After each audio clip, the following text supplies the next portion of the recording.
I'm doing good. I'm excited to see some exciting Rocket League action here from the AVGL Summer Series.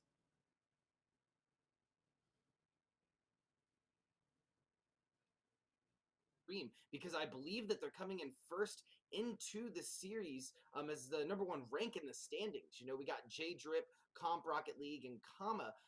They're going to tear it up today. I mean, so far they're 7-0 in the regular season, and I'm really thrilled to see how they do. I also do some casting in other places for collegiate, and I've seen their placement throughout the year. They've added some new additions for this upcoming fall. I believe Jay is one of them coming in, and I'm really excited to see how they're going to fare today. We're midsummer. We don't have practices going on every single day, so maybe it's a little bit of a different play style than what they would do throughout the year. But man, oh man, it's a good match to have first, having Boise and Oregon up on stream. Yeah, I mean, like I said, I'm excited to see it. You know, with change, those can sometimes go either way for you. It could be positive, it could be a negative, but I guess we'll just have to see. Yeah, and, and I am. I don't know. We have a lot of teams going up today for the finals. I think that there are 32 total if I'm looking at the bracket. No, correct that, 16. So there's going to be some other action going on while we'll be here in stream talking about this set. And I believe that they are getting ready in lobby now. Gotta know though, Mega Dinosaur, where's your money? Where's my money? Oh, I'm feeling like Boise. I'm feeling like Boise. If I were a bet man, that's where I'm putting my money. I mean, yeah.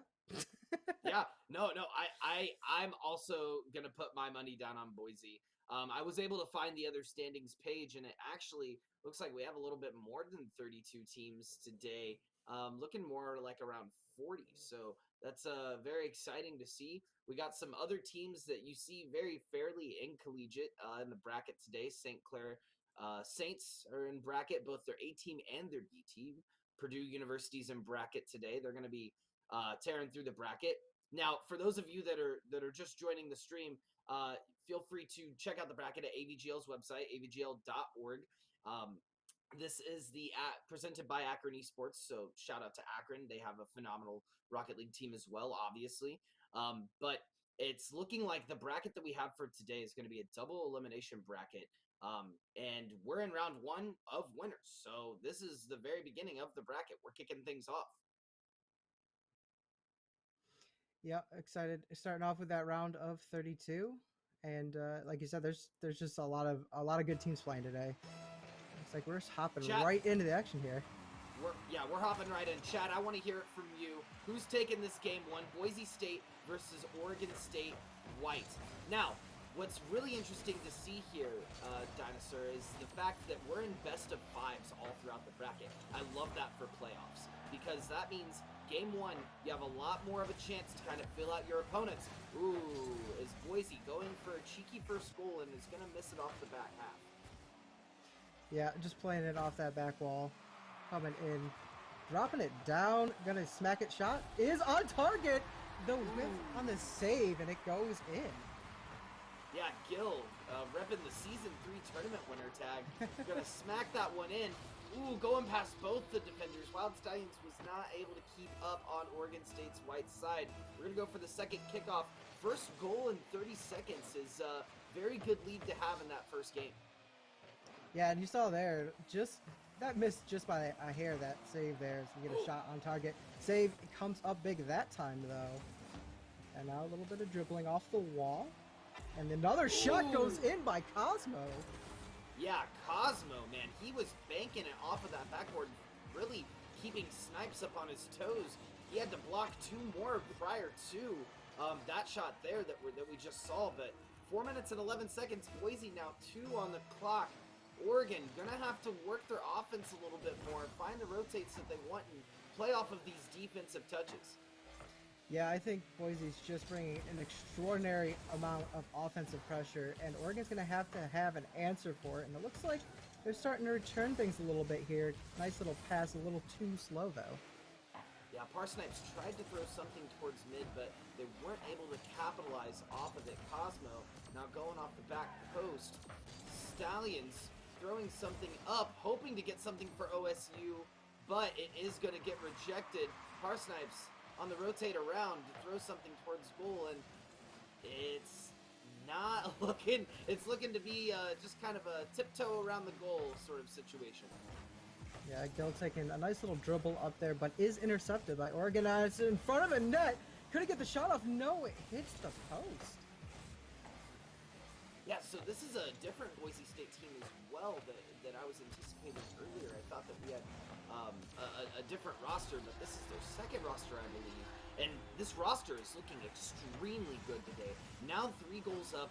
They're really being aggressive with this offense, and they're making sure that OSU can't really capitalize off of any of their touches. I mean, Boise is able to get the passes that they're looking for when they are getting the touches, and OSU is really just touching to defend, it looks like, and their setups are being very readable on the side of BSU. Yeah, I think you hit it right on the hit the nail right on the hammer with that one. And I think Oregon's gonna have to find something, but the passing here has just been really nice from Boise. Gill looking for something, but drowning a little up at this goal. Wow! Peyton That was trying to get something too, but Wonder's going to block it. That was a bold pass. That is not a pass I'm making in any ranked game, I'll tell you that much. Okay, Wild Stallions. Reppin' Wayne's World, throwing it back. Oh, Ooh, going for the goal! Knock, knock, no one's home! DD Parsnipes saying the name snake himself and lining up that shot from midfield, getting the first goal on the scoreboard for OSU. Boise was not home to answer the door for that one. Yeah, just capitalizing on the mistake, which is exactly what Oregon State's going to have to do if they want to get back into this one. 100%. Playing off post now. Gill looking to set something up for the rest of his BSU comrades. Great pass to Cosmo, getting some air dribbling in midfield. Gill taking it back. It is going to get intercepted, though, by Wild Stallions. Good pass here. To Gill! Oh my gosh, dude! That was great nasty. midfield control. That was disgusting. Look at this. 1, 2, 3, right into the bottom corner of the net. You're not going to do much about that one. That's what separates, in my opinion, the really scripted, easy-to-read plays when you're passing just back and forth in front of the goal. That was across the field. That had precision behind it, and they were ready for those angles. Get out your protractors, because math class is in session. I don't like math. Don't make me go back. Don't make me go back. Playing it off the back wall here. Oh, intercepted, though. Was he looking for something? Instead, Oregon will just send it right out. Finding something, Wonder looking for it, but kind of an awkward touch from Wild Stallions, but Wonder almost able to air dribble it in the goal. Gill really looking comfortable in the air off of these walls, and I would say that's probably the biggest difference right now in looking at these teams is Boise has these precision passing plays and really comfortable in the air. Oh, almost getting a cheeky goal off of the left post there is Peyton. Looking for something, it's just bouncing off the backboards. It's looking like OSU is losing a little bit of that rotation strength because they're just rapidly trying to defend against this barrage of attacks from BSU. Yeah, and I think you touched on it earlier. It's interesting because Oregon State, wow, close shot there. Oregon State has looked really, really good, but it's almost like they're just a little unlucky, right? They're just like 1% off on these touches, and if they can correct that coming into game 2, I think they might find themselves, you know, in a lead. Yeah, and like I said earlier, Dinosaur, it's like it's mainly meant for feeling out your opponents. Game 1, that is. You know, game 1 is mainly meant to get a good feel of the field. You know, they got 1 goal on the board, so it wasn't like it was a complete blowout, right? But it is looking like Boise is going to take this game 1 pretty convincingly, might I add. Yeah, I think that they just their control on their touches and their passing was just a step above what Oregon State was bringing, and I think that at times Oregon did look like they had some really good opportunities, and it just comes down to being able to capitalize on them. Well, it sounds like we had production jump in for a quick second, but they were cutting out pretty bad, so we couldn't make out quite what they said. But I imagine we'll be going into game two here very soon. Now, what would you like to see in game two, Dinosaur? Because there was a lot that we saw from Boise that was, in my opinion, perfect, right? They had the precision plays, they had passes from midfield, they had great ball control. What would you like to see from OSU going into this game two? I like to see them take control a little bit more. I think a lot of that game was OSU sort of playing on the back foot and responding instead of anticipating. And so I think that if they can maybe get control of the game and start pushing, their play style and the way that they want to play and just get more opportunities, I think things will work out a little bit better for them. Yeah, no, I would have to agree. I would personally like to see a lot more of these passing plays from OSU. Hmm. And we saw them do it earlier, right? They had solid passes. They were just too short. They need to elongate them, make them a little bit harder to read from BSU's side. Make them break their necks a little bit, looking around. But we are going into game two. We're seeing a lot of just midfield ball control. Cosmo trying to set something up for Gil. Gil's going to take it and run with it. Wonder looking for a read here. Gil passing over to Peyton, and Peyton is scoring the first goal of game two for Boise State. Yeah, I talked about in game one. Boise's passing, man, has been absolutely impressive. And then they're finishing top notch. Yeah, it goes down to what type of player in Rocket League you are, right? Because you have to be both. You have to be strategic. You have to have those for sure plays that you're calling with your team. But more importantly as well, you have to be adaptive on the fly. You have to know and feel where the ball is to get those angles that you're looking for to set up for success. Yeah, I think adaptive is a really good word because you can play thousands of hours of Rocket League, but that ball just occasionally bounces a little funny and you're not ready for it, and you got to be able to make the switch. Shot comes on, hits the top bar, crossbar. Yeah, off of the crossbar. That Yeah. was very close. Now played back in. Lofty pass, a shot maybe, goes a little wide, comes back around, and Boise just trying to get that nice clean bounce in front of net for a shot, I think. Yeah, they're looking for something. They just keep knocking it off of the side wall. Wonder. Looking to get that bread, if you know what I'm saying. Snipes. Trying to get something off of the crossbar. Gil in front of goal. Going back to Cosmo, but Cosmo a little bit out of positioning there. Yeah, just a teeny bit, and he wasn't going to get that, but he tried. And now they're playing off. I think, much to credit to Oregon, I said that I want to see a little bit more aggression, see them sort of play on the front foot and anticipate. And defensively, they've looked a lot stronger, and because they've been doing that, they've been, meeting challenges and being proactive on defense. And now they just, I think we just need to see them translate that to the offensive side. Oh, I'd have to agree with you, sir. I definitely have to agree with you. Oh, nice touch here. Peyton trying to go through all of the defenders, juking and jiving. But Gil's going to pass something up to Cosmo, and he's looking to get something of his own. A Wonder in his own off of Wonder's card. Going to bounce it off the top and in for the second goal of the game. Yeah, nice little air dribble there to get that ball in, and just unlucky bounce maybe for Wonder. He really wasn't going to get there in time, I think, to make that save, but a good effort nonetheless. Oh, yes. Oh, it was close. I think he needed to just change the trajectory of his car a little bit, go straight up rather than at an angle, and I think that he got juked from Cosmos's second air dribble. Yeah. I don't think he was expecting that. Like, I'm not making that save, so... Play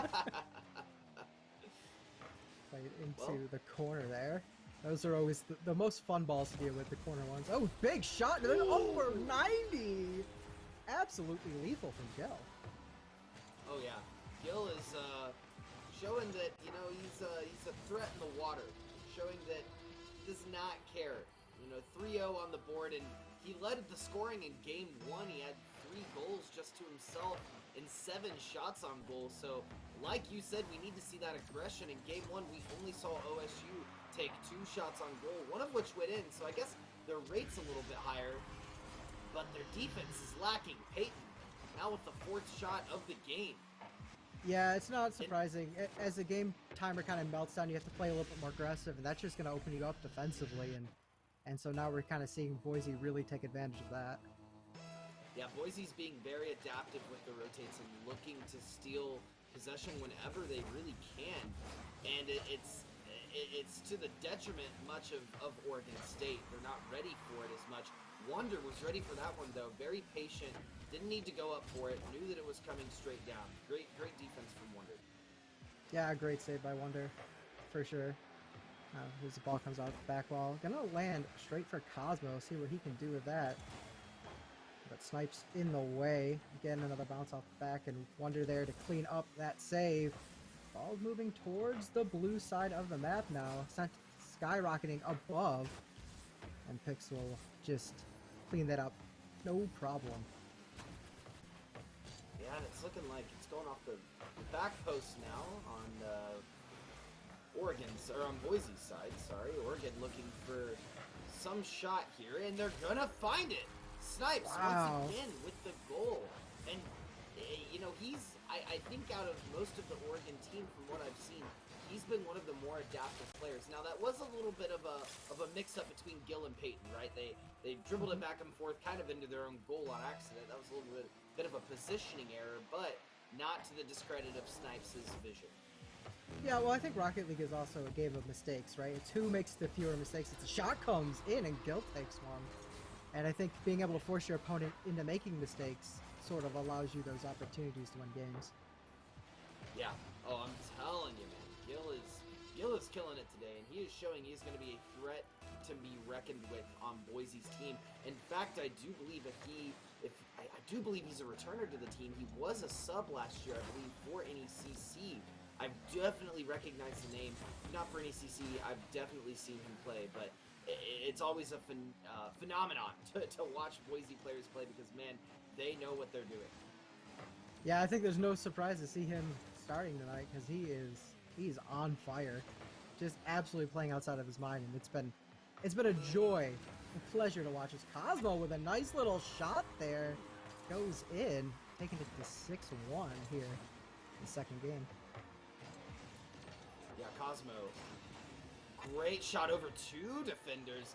Someone's got to clip that. You know, that's going into the highlight reel. 30 seconds left. Go ahead. No, I was going to say, I think that's definitely highlight worthy. 30 seconds left in game 2, and Oregon, you know, finding themselves to be in a really lacking position. Snipes looking for a shot on goal. It's going to barely be off mark, and that's a sad story you hate to see because the Boise players wouldn't have made it there in time. Ooh, pass over to Wild. Wild looking for a shot on goal, but he's going to miss. No wonder. Now setting it back up. And Snipes is going to knock it in for 2 points. Man, oh man, OSU was really scraping there for the past 10 seconds. A great ball control back and forth. They just were not able to seal the deal a couple of different instances there. Yeah, a clean finish to round out game 2 from Oregon. And I mean, we saw just seconds before that, it's the same story where it's just like their touches are just like 1% off, you know? They're just a little off the mark. And maybe a little bit of luck might change the way that this game is going for them. Yeah, I mean, look at that scoreboard for game 2. Definitely evened out a lot more with Boise. They had 4 shots all across the board for all players in that game. And that was a spectacular game for Boise. They kind of leveled out their aggression and really chose and picked those fights early that they wanted. It just saw the opportunity for shots when it was going. Snipes, I would have liked to see him be a little bit more aggressive throughout the first 2 games because he is landing those shots. He is setting up those opportunities, but it's going to be up to Wonder and Wild Stallions to really line those up and get them in goal. Even if you miss 1 goal, right? That's still massive for this level of Rocket League. Yeah, I mean, one goal, 1 shot kind of makes the difference, right? And I think you're right. Snipes looked very, very good for them, so I'd like to see him play a little bit more on the front foot. Yeah, and I think we're going to be going into game 3. Pretty exciting. We'll see if, you know, the janitor might be coming through. We don't know. OSU might be calling the reverse sweep, but it's a long shot after those first 2 games. Boise State now 2-0, and they are on their set count. If they win this one, they will be moving on to the next round, and Oregon will be moving into the losers bracket. However, Oregon still has a chance to keep this alive for sure. Yeah, there's always a chance. Still, you know, potentially 4 more games to play through. So Oregon definitely has an opportunity to make the most out of it in this game 3. Hopefully they seize that opportunity. Well, I think it's gonna take them playing, because I think their passing plays are great. I just, like you said earlier, Dinosaur, I think they're playing on the back foot just a little too much, and they're missing these plays. You can definitely, or these easy touches, right? You can definitely tell, I think, Boise's a little bit more comfortable in the air than what OSU is at this point in time.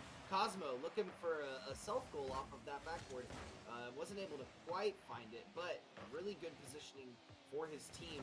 Now Wild Stallion's taking control. Cosmo coming back saying, no, that's my fault. Yeah, handsome looking double touch off the back wall there. And just sort of the level of gameplay that we've come to expect from this match here from Boise. They've just looked really, really sharp, and it's difficult, I think, playing into a team that looks this good, and I understand why Oregon is sort of sitting back and having a little bit of trouble. But I think at this point, you kind of got to go all out and hope for the best, maybe hope for a little luck too, and try to make something happen offensively, because what they're doing, I don't think is working. Don't know if that's on our end or game's end, but we're seeing a little bit of screen tearing, a little bit of lag, and a little bit of juice going to the market. Peyton coming back with the sauce. Look at this. Going over Wonder. Gil fakes, says, no, you got that, man. Giving Peyton the first goal of game 3. Did Gil get a little bit of bump there, it looks like? He was going for it, and he said, nah, never mind. Cosmo, though, getting a 2-second ope, as we like to call it here in the Midwest. You score it right off of the shot of goal. You know, let me just sneak right past you real quick. Oh. Yeah, that's unlucky. That's unlucky, man. Also, I mean, great job from Boise, obviously, to capitalize, but if you're not feeling like luck is on your side if you're Oregon State after that one. Oh yeah, that was you hate to see it. It happens to the best of us. Ooh, Oregon looking to pass this ball out. Little bit of a cheeky jump from Wild, and Gill going off that back post, trying to find something. Snipes pushing it up, but getting control taken from the Cosmo Peyton duo. Gill off of the back, or off of the crossbar. Pushing in midfield now. We're seeing OSU slowly but surely take control here. Push it into mid. Wild was not there in time, though. It's looking like BSU is going to regain control and shove it back on OSU's side. I think Boise is looking just full of confidence at this point. Oregon seems to maybe be second-guessing themselves. We saw that with that wall play there. Kind of came off the wall and then went back onto it. Wasn't quite sure how he wanted to take the angle and hesitated just a little bit, and sometimes those hesitations can cost goals. Yeah, the way that Boise is playing and how they're passing and being creative with these shots and these angles. Honestly, some of it's textbook, but they're salsa dancing in this game, man. They are showing the style, and they're showing that they're versatile on this field. Yeah, absolutely. Right there. Gorgeous pass straight to Gill. There once again to clean up. I think you're right. There's almost like an artistry to the way that Boise's been playing tonight. That was a phenomenal pass from Cosmos. Yeah, that was Cosmos, because it was Gil that scored it. That was a phenomenal pass. The angling of his car was perfect. It was the right touch that he needed, and it was not an easy touch to make. A lot of micro inputs he had to put in there to turn his car around like that, and the timing had to be perfect. You can tell that they've definitely practiced that one. Yeah, that was that's one that you run a few times in practices and scrims, right? So you can get it right in game day, and they absolutely get it right there. And I think one of the more maybe underappreciated aspects of Boise is just the pace that they're playing at too. It's made it really difficult for Oregon to have an answer. Oh, hits the crossbar. shot and snipes and try to Out clean of it up. boost now with just a prayer in hand. Wonder pushing it upfield. This is still, it's looking bleak for Oregon, but it's still winnable, right? They have about 45 seconds. They need to score here, though. They have ball in their possession. Caster's curse. Gill's taking it, going downfield.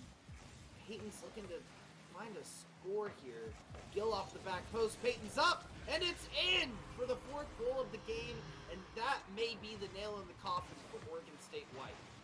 Yeah, that was just a gorgeous play once again from Boise. And I mean, Oregon, they can still come back, but at this point, you're running 3 men down the field. You're throwing the Hail Mary, whatever the Rocket League equivalent is, right? We'll see them hopefully maybe translate into that, but the writing's pretty much on the wall. Hoping for a couple of cheeky goals, Yeah.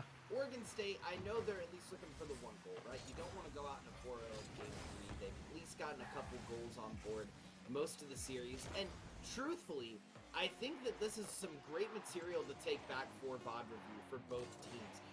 Boise State was able to get some really great passes in this set, and Oregon State, while they have some things to work on, they can definitely tell and go back into the set to see where those flaws are and how they're going to kind of impress that.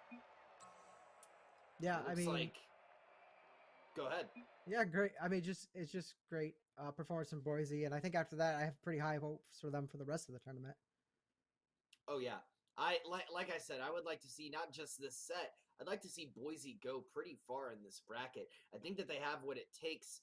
I'm a little surprised. This isn't even. I don't think that this is their main team that they have in this bracket. And I don't want to say main team because they have multiple teams competing, but this is not.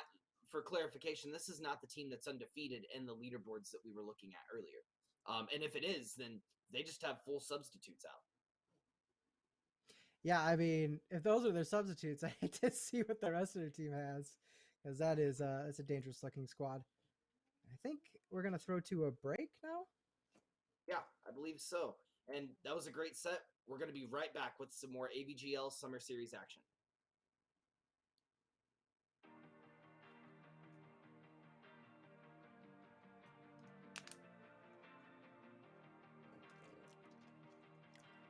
Whew. Yeah. Yeah, how did that go? At first you were like, I oh think yeah, that went well. who do you like?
back for the AVGL Summer Series Playoffs Rocket League.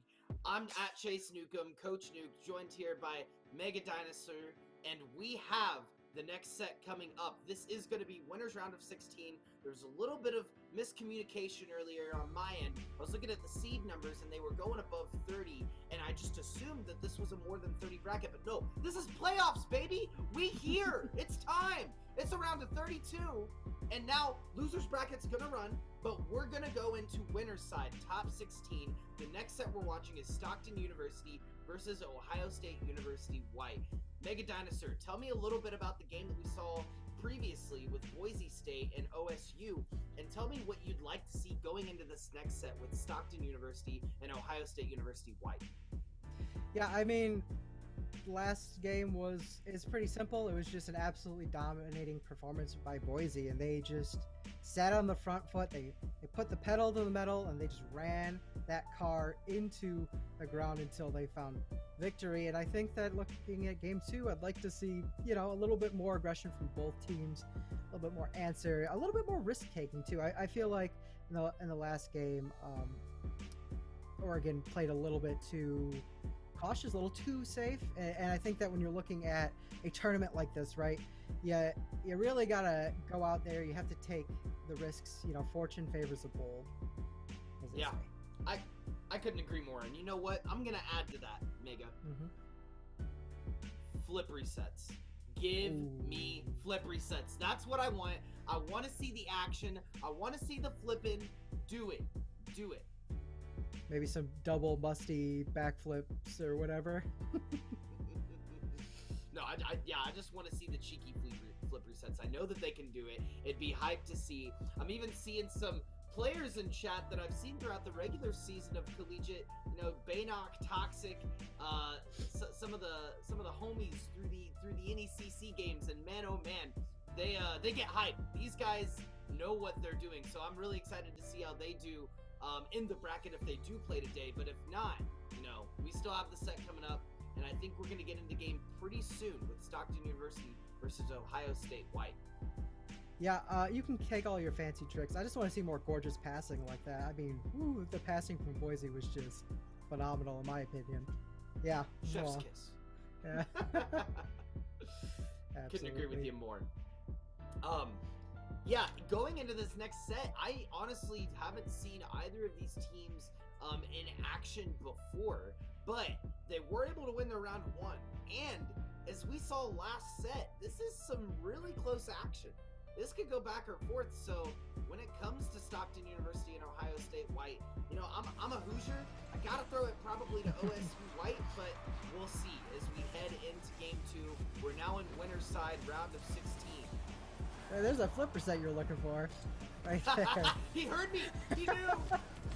They're stream sniping. All right. Play off of this back corner here. It's a champion. Wow, gorgeous dribble, but intercepted nonetheless by Stockton. Yeah, shot comes in, and that's first blood. That's the first goal of the match. Yeah, that's D money for you. D money.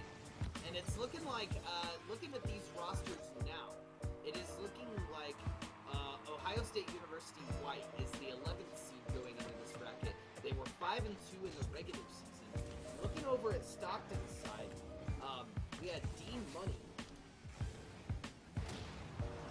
who was absolutely slaying it for that first goal, and he looks like he's not on the lead. I cannot. So can't really find him. Oh my gosh. Sorry. Well, off there, come there.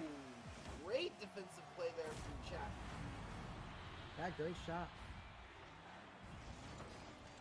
Bus showing them what it's like to truly struggle, putting it in the bottom right corner, and that's Champy, not Chappy. I apologize. I'm getting some slack for that now. Okay, so we're going in midfield. Looking for a touch off the top left corner. Bus looking for that flip reset again. Okay, I see you. I see you guys. They're trying to impress you out here. They heard it. They were like, you know what? If it's what the people wants, it's what the people wants. People pleasing is a good way to get into the hearts of commentators. You money now take it into the corner. I'm gonna take it out. And that is coming and out. I'm seeing this now. It's looking like Stockton is 4th seed overall. Oh. Stockton a little bit more favored coming into this match. Well, no, I had that wrong. Okay. I was looking at the other Boise squad that we just watched. It's funny enough they are. I can't either. Queens is going to score, though, to get Ohio State on the board. Just a clean little finish there from Queens. Nice, exactly like you see it. They're weaseling their way back into this one. Okay, I finally have the information that we're looking for. Stockton, 6th seed in the regular season. There we go. There your you final go. answer. Are you sure? That is my final answer, Howie. Deal. All right. Deal. Oh boy.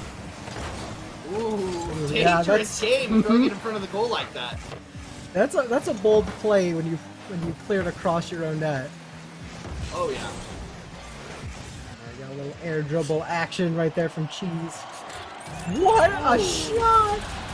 And it's fake. It's just casually going in. Yeah, the massive fake cheese going up for that top cheese, as the name indicates. The fake, and it's going in sights on site. 3-1 now. 3 minutes into the game, and we are seeing an absolute slugfest game 1 in Stockton versus Ohio State White. Yeah, a lot of good plays here, but I think we've seen a lot of good plays coming out from Ohio. They're certainly not out of this game. As Bungo knocks that right up forward. Queeds, good dribble, interception from Top Cheese. Say not gonna get a shot right now off the back wall. What comes from that? Yeah, now they're just having it in the left post. Bungo pushing it up. Top Cheese trying to take control, but Bungo pushing it back into midfield. It's gonna go to Bus, who's carrying it. Time to get on, kids. We're going to school. D Money putting it in front of the goal. Top Cheese throwing it back. Champion Bungo just trying to get it out, and they are gonna find the touch that they want to get it into midfield, but Bus is gonna say no. We're gonna push it back on your guys' side, and we are going to stay with this aggression. Yeah, a lot of work from both teams. It looks like on these side lanes, and they're just looking to maybe make it happen. As Cheese comes over the top just to prove me wrong. Money. Ooh, big demolition there. Yeah, so watching Ohio State as the 11th seed come into this, I'm pretty impressed with how they're currently playing so far. They are able to dish a lot of what Stockton is throwing back at them, and Stockton doing a great job of setting up these goals. Not good enough, though, as it is going to go back on their side. They are going to waste a lot of boost to get down there. They're going to take their side's boost. Champion going to try to set something up, but Queens having a little bit of a kerfuffle with Top Cheese. They're shooting for mid-goal, though, and Champion is going to score, almost leveling out this game. Yeah, great job there. They absolutely kind of drained the defense on that one, leaving an open shot. Minute 17 left. Ohio State may be coming in as the underdog into the set and showing that they have what it takes with the Wongo Bungo. Looking up for something. Go ahead. Yeah, I was gonna say, you can talk about seeds all you want. It's how you show up on game day that matters. Exactly. Seeds, ranks, all of that is pre-match info. Once you're here, it's just pedal to the metal, like you said it earlier, Dinosaur. Yeah, it just gives us stuff to ramble on about, I guess. Throwing in mid. Champy trying to get something. They're going to go off the back post. Bus fighting for control against Bungo. Something that I'm seeing from both of these teams is a lot of great air control. However, they are running through that boost. Man, oh man. It seems like every time I look over, they're having to rotate for boost because they're just out. Keep gassing each other up too much. Yeah, this is better. The flip reset! Is it there? Oh no! He was so close. He almost had it. Gotta give credit where credit is due. Top Cheese looking for the Gouda stuff right there. Oh yeah, that's straight cheddar, baby. Here comes a great little shot. He did it! D-Money with the straight cash. Here it is, the flip reset going off the side wall. All four corners of the car touching. Back up. Queens. Champy not able to stop it. Now that's going to be 4-2 in Stockton's favor, and that is probably going to be game 1. Absolutely disgusting. This man's out here trying to make a montage or something. You're not wrong. He really is out here trying to make fun. They both are, it sounds like it. And looks like Stockton's going to take that game 1 4-0. And great showing from them in game 1. Wasn't, honestly, if you're looking at, like we said earlier, like you said, you know, it's all about how you show up day of. But I would not have expected to see Ohio put up as much of a fight as what they did. Bungo, while he didn't score any, he had 2 assists and 3 saves on the board, showing that he knows what it's like to be in that defensive end. He also had 2 shots on. So we're just going to need to see a little bit cleaner play from Ohio State. We're seeing a lot of just misused boost. They're trying to get up, they're trying to challenge, but they're not capitalizing on the touches. And that's really what separates the high-level Rocket League play, in my opinion, is when you get that touch, what are you doing with it? Are you just trying to clear? Because if you're just trying to clear, you're not going to do much for you or your teammates. You need to set up plays. You need to put yourself in valuable positions so that your teams can capitalize on that positioning. Yeah, we talked about that, you know, in the first set, right? Where it was, you know, you want to be anticipating, right? You don't want to just be hitting the ball, you know, in reaction to sort of make sure it doesn't go in. You want to be playing that ball forward so you can do something with it. Exactly. Well, we're going into game 2. We're about 15 seconds in. I'm hearing some demos come out, and they are looking to scrap. Ohio State coming back.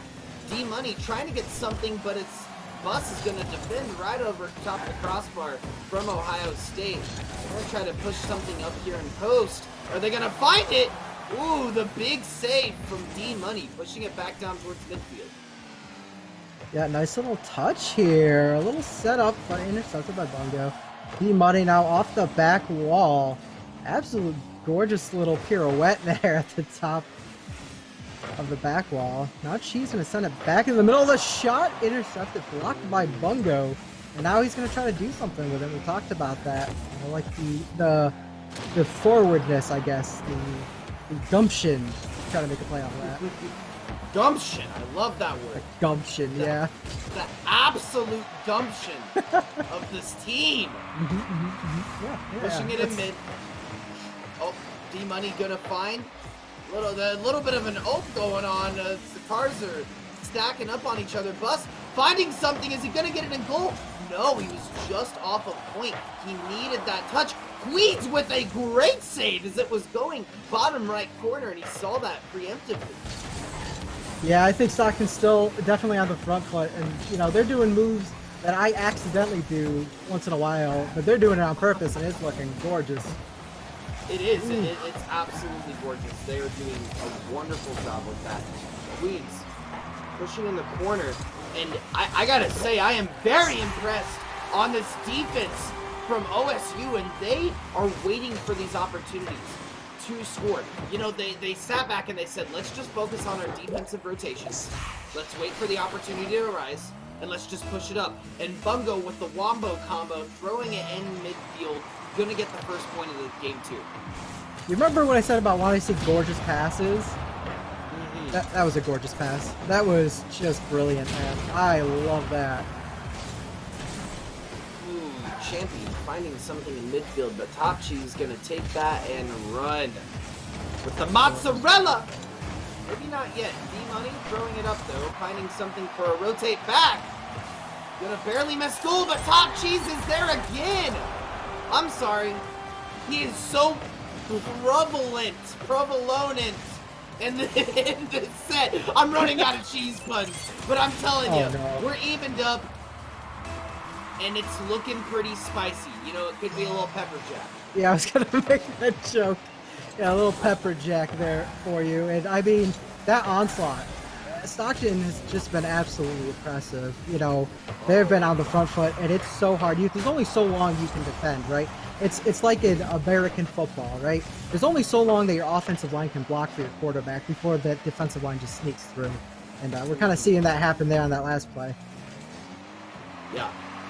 Now we're seeing OSU White pushing it back up right to Bus, though. That's not the touch that they wanted to give him.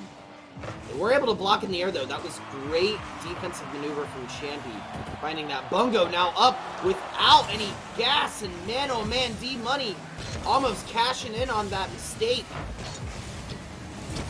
Cashing in. Oh boy, Champy we wouldn't be throwing casters towards without mid. puns. D-Money throwing it up. Stockton almost getting their second goal of the game, very close. Or sorry, OSU almost getting the second goal of the game, very close there. Queens pushing it back towards midfield. Champy gonna capitalize. Top Cheese stopping it in that midfield. D-Money now going up for the 50-50. He is gonna win, but Champy is there and waiting. Pushing around now on post is Bus. Yeah, certainly Stockton on the front foot. He pinches it in. Oh yeah, he found a hole in their play. Call it the Swiss. You know, there was no one home, and he just capitalized on that. Wow, like what a shot, man, too. Like rolling to the left, manages to hit it off of the bar there and just bounces in. That's one of those that like, oh, I'd have to be lucky to get that to go in. Oh yeah, it was very close, and it was a great maneuver from Top Cheese, recognizing and being, like we were talking about earlier, adaptive in that moment. Now on the post of OSU side, they have 1 minute left. It's a very, very even game too. They have a chance to even it out. It's just all going to be about how they play around each other here. Champion Queens with a little bit of misplay midfield. I don't know if they were trying to just pass back and forth or looking to push up towards post. Bungo's going to fly it up, though, towards Queens. Queens is going to miss that shot, unfortunately. The timing was a little off there. Yeah, just a little awkward for Queens to maybe hit that, but they're going to try to set something up on this back wall. Bus says no. That's going to play off the sidewall. Bungo just a little too low. Can't be trying to get that one out there, and D-Money's going to clear it out into the side. Gorgeous pass. Shot set up on the top bar. Got a miss. And now it's bounced. What? Champy with a cheeky goal. I'm going to have to see that back. Going off the post. He was able to get it off of their post. He just lined it up, and that's what I'm talking about with these angles. If you can get the angle and if you can catch them off rotate, they're not going to be able to get there in time. And with 11 seconds left, that is the play that OSU White needed to push forward. That was either the luckiest shot ever or like the biggest brain IQ play I've ever seen. Champy going up off the back post, and someone there. Bungo's there. He's gonna get the shot. OSU taking game 2 against Stockton. Wow, what a comeback. What a play. Nice little pass off the back there. No answer from Stockton. And Bungo just cleans it up just as you like. Wow. What a game 2 from OSU. Love to see it. Let's see that. 2-0, 0-1. So Bungo with two of those goals in that game 2, and it's really looking like Top Cheese is the top dog of Stockton. 2 goals to himself with 5 shots on goal. Very impressive. I don't know how many more of these cheese puns I can take, okay, but we're gonna have to find something else. Maybe pick a different person, Bungo, or anything, because I'm getting fed up with it. Oh, that was a pretty good one. You know, that was pretty Gouda, but I agree. Yeah. I agree. We might need to, you know, move to another topic. Get some new material. Get some new material, seriously. But that game 2, phenomenal plays from OSU. They played to their own pace, and I talk about this a lot in Collegiate Rocket League. You cannot play at the pace that your opponent is setting. You have to set your own pace, and man, oh man, they were doing a great job of that.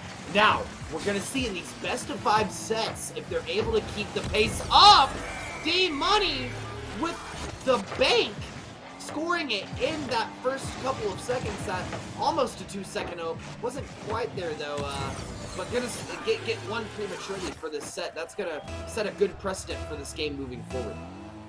I'm sorry, Nuke. Did you think that you were gonna be able to finish a thought there? D-Money's got goals to score, man. He's got to get these in. Got a quota to meet. I don't blame him. You know, he's a high money baller. He's a politician on a mission. Queens looking for a play for OSU, trying to find an angle to pinch. Wasn't quite able to find it though. Bungo pushing it up in the post. Bus and D-Money is there. Champy able to take control back and trying to stagger the Stockton team. Doing a great job of it. Going up on goal is Bungo, but D-Money is there to reject. Said, no, playo. This is not how this is working out. No, playa. What is this, 2004? Yeah. Oh! Another shot. Cheese is going to take it. And now we're seeing a quick reversal of the rhetoric as OSU White is constantly stuffing it in Stockton's goal. Looking comfortable in the air too. Bungo throwing it up. D-Money throwing it back, but Bus is not there in time. No, he is not. Now the counter coming out from Bungo. Nice little setup there. Going to be taken away from Bus. Not coming back across. Nope, going to play right out there. Interception from Champy, though. Something could happen off of this. A dangerous pass. Answered by Bus, though.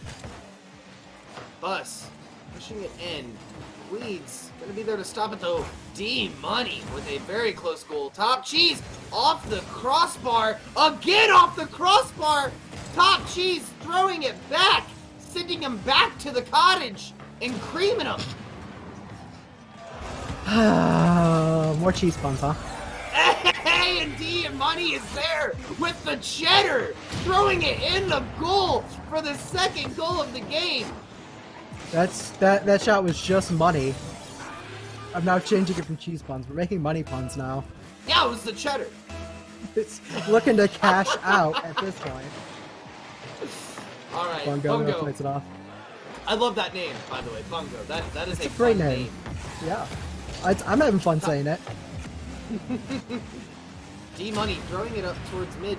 Ooh, we're gonna see a demo. Champy taking out D-Money, saying, "You need to sit down and calm down, old man." I don't even know his age. Top Cheese throwing it towards mid. Bus is there for the assist, taking it in, and Stockton now 3-0. While OSU was doing extremely well in the first minute of this game, although they lost that first goal, it seems as though the steamroll is starting to take place. Yeah, it's funny. I was going to say, it looked like Stockton was a little shaky coming into this game. But whatever that was, they've certainly cleaned it up because they are looking real fierce right now. They are. They are looking very fierce. Stockton just capitalizing as much as they can on... I will say they're having a hard time of taking control, but when they do have control, they are fast and they are to the point. Cheese is speeding every time he has the ball. There is no slowing down for this team. Yeah, the pace is definitely at a very high point right now. Seeing a lot of fast pace here, and Ohio State definitely has returned that pace, and so we're seeing some exciting fast pace, car soccer here as the shot comes out. And I didn't think that one was going to go in, but it was on target. Yeah, that was a great eye from Bungo. You could see him lining it up, getting ready. Yeah. Just a very simple shot. He saw goal was open. And that is what OSU is doing well. They're doing a really great job of reading Stockton's rotates. And that's very hard to do in the moment when you're playing Rocket League and you have 5 other people to look at, right? So being able to line up that shot, recognize that they're not going to be there for the rotate, and setting it in is exactly what Ohio State needed to get back into the set. But D-Money is not stepping away without his money. Yeah, that was certainly a sentence that you said. It's funny because it almost seems like Ohio State's trying to play, counter-attacking football. If you watch soccer, and it's just like trying to absorb everything, get Stockton to overcommit, and then just launch it over the top. And it's working for them, but Stockton's also not being caught out all that often. No, well, they are getting caught out on the long passes, right? They're doing a very good job of keeping it short, simple, and fast. They're playing at their pace, but Ohio State is having a hard time of regaining control and finding something with it. Yeah, here we go. Off the back wall potential on this play, but it looks like everybody from Ohio was on the opposite side of the field, and now dangerous bounce. Bungo forced a backflip for that one. Turn around. Maybe they can look to make something from this. Bus says no. Just a little too far from Cheese. Good idea, though. And now playing it out is Champy. Intercepted by Bus. it back up. Going on left side. Is it going to get past Bungo? It is! And that is an actual train robbery. Pushing it through. I think he scored 5 in this game, or 4 in this game alone. D-Money showing he's not living broke. Did he, like, completely body block that save? Or was that a miss? I think so. Wow. What a play. Just a heads-up play. Sometimes it's those little maneuvers, though, that make all the difference between something going in and not.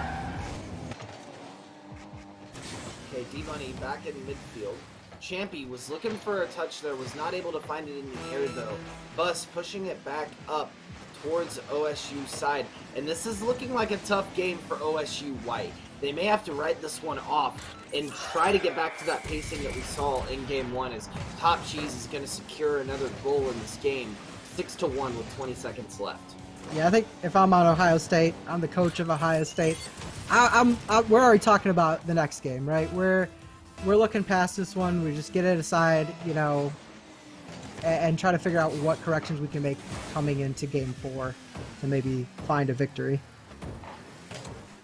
I'm seeing a lot of stale movement in the air from OSU White as well, and maybe that's a bit of it. Maybe Stockton is just a little bit more comfortable with their shots, but once again, I'm telling you, where OSU is finding these goals, it's these very long, calculated goals because Stockton is not there. Their rotations, they're not playing that midfield very well. They're pushing up a lot, and while they're finding value off of their touches and getting goals on it, OSU is catching them with their pants down a couple of times. Yeah, maybe that's something they can work on coming into the next game. But you're right, they're decisive and absolutely lethal. Going to find a third goal, cutting that lead in half. And that's a positive, certainly to take away coming into game 4.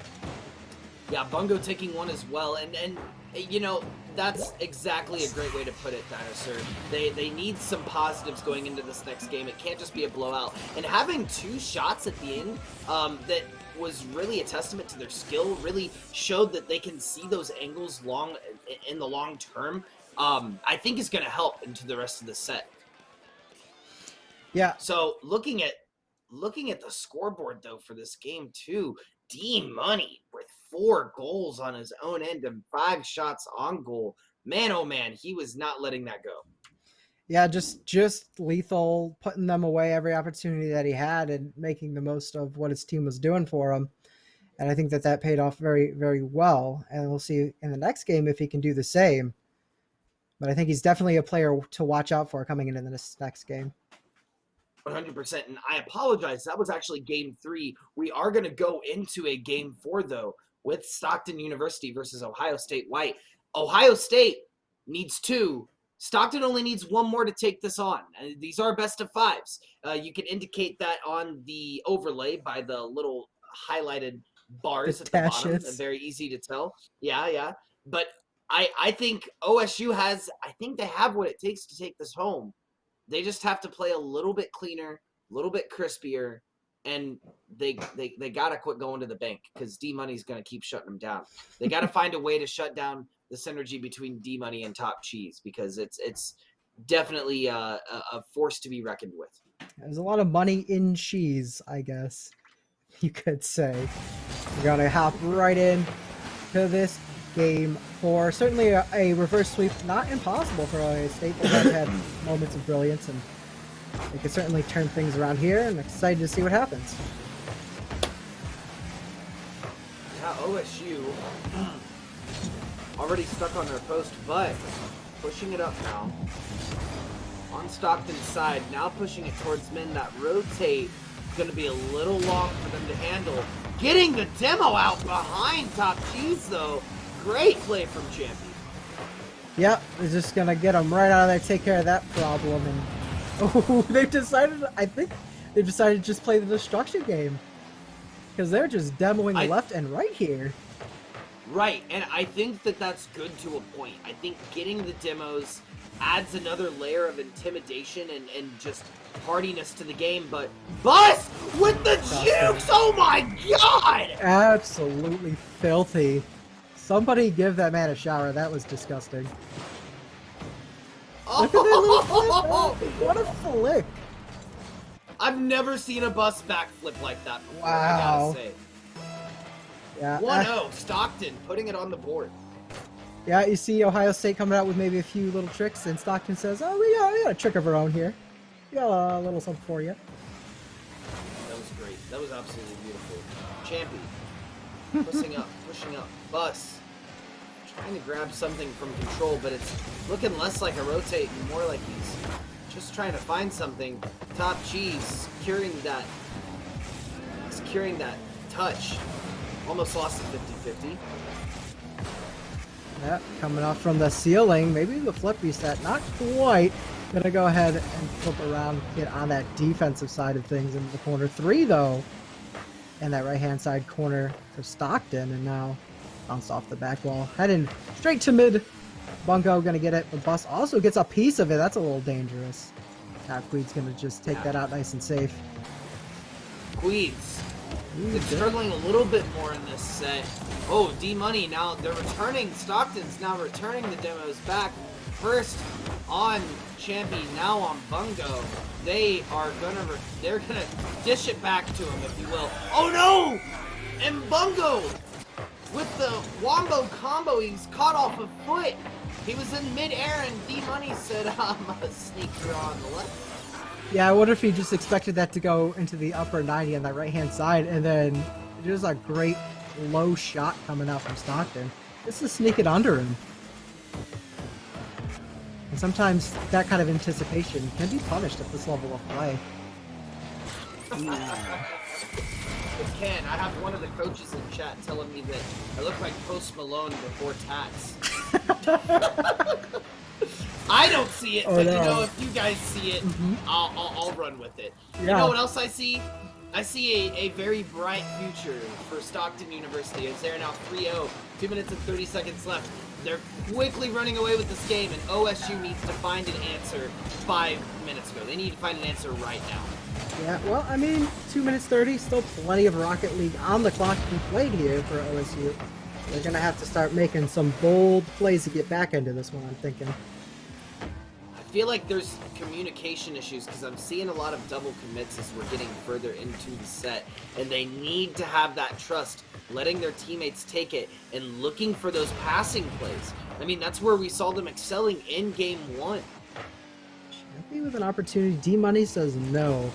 I think you're right. A little, maybe either a lack of communication, maybe a little frustration. You know, you start to shut down a little bit, and you can't let that happen, because the moment you stop talking to your teammates, it's just a moment that basically you're wasting your time playing, because nothing positive is going to come out of that. Yeah.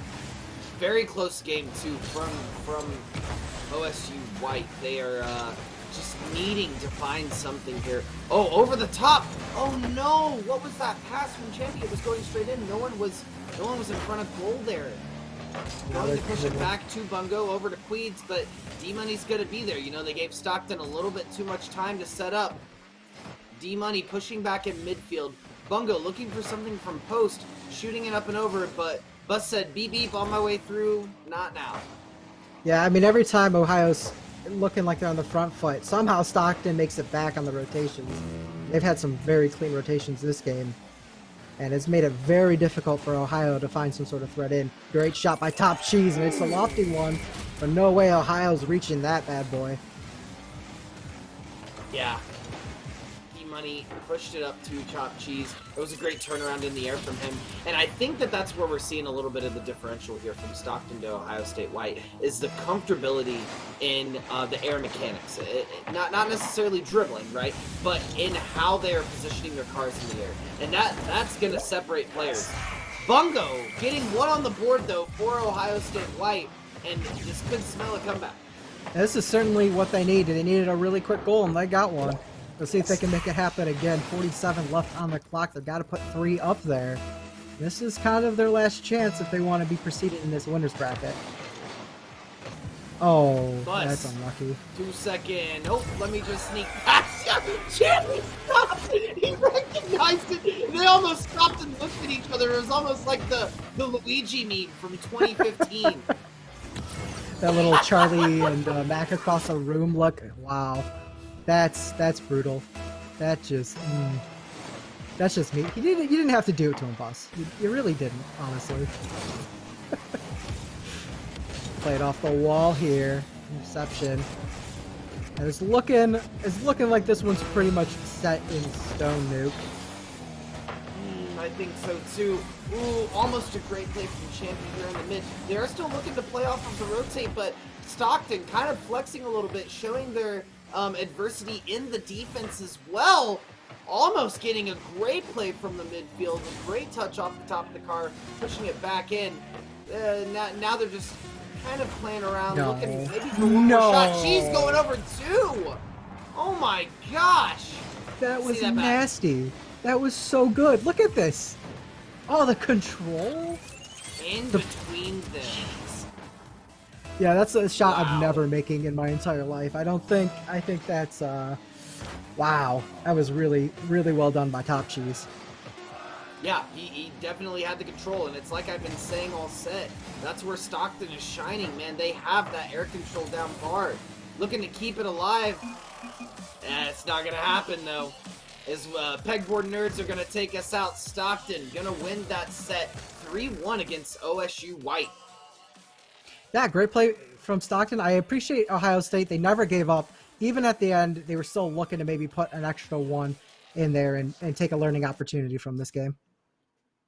Yeah, and once again, like we said in the last set, this is still a really great learning opportunity, like you just said. They go back in the VODs. They have a chance to debrief now once the game is over, talk about what went wrong, talk about what they need to work on, and that's the beauty of this, right? Although it's a summer series, and I don't want to discredit summer series because this is hype, right? We're playing for high stakes.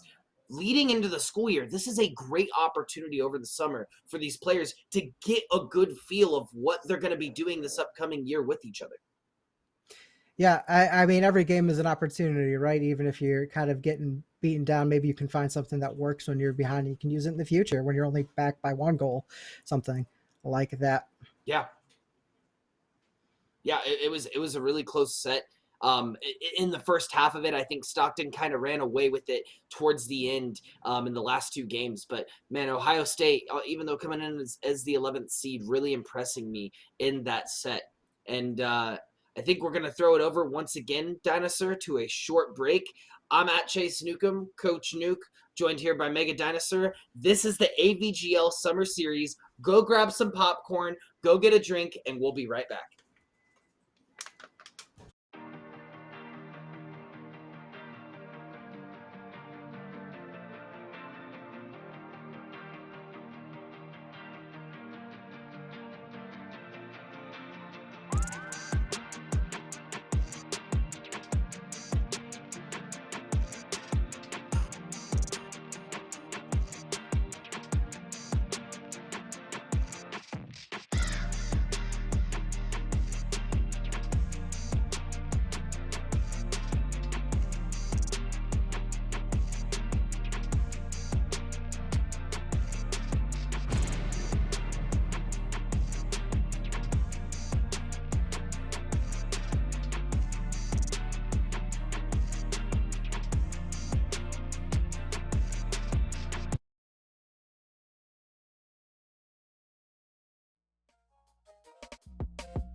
I believe we have Purdue versus St. Clair Saints, if I'm not mistaken.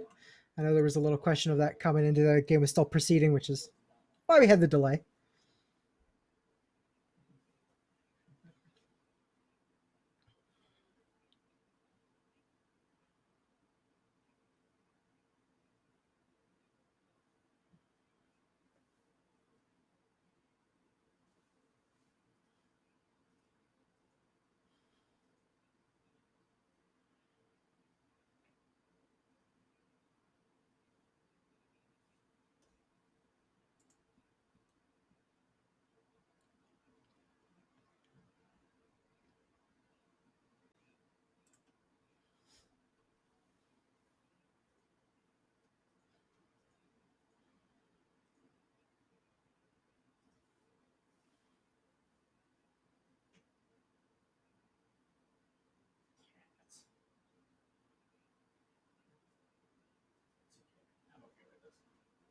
Yeah, I'm excited to see what the St. Clair team has to bring after we saw Boise with an absolutely dominant performance. They looked really, really sharp.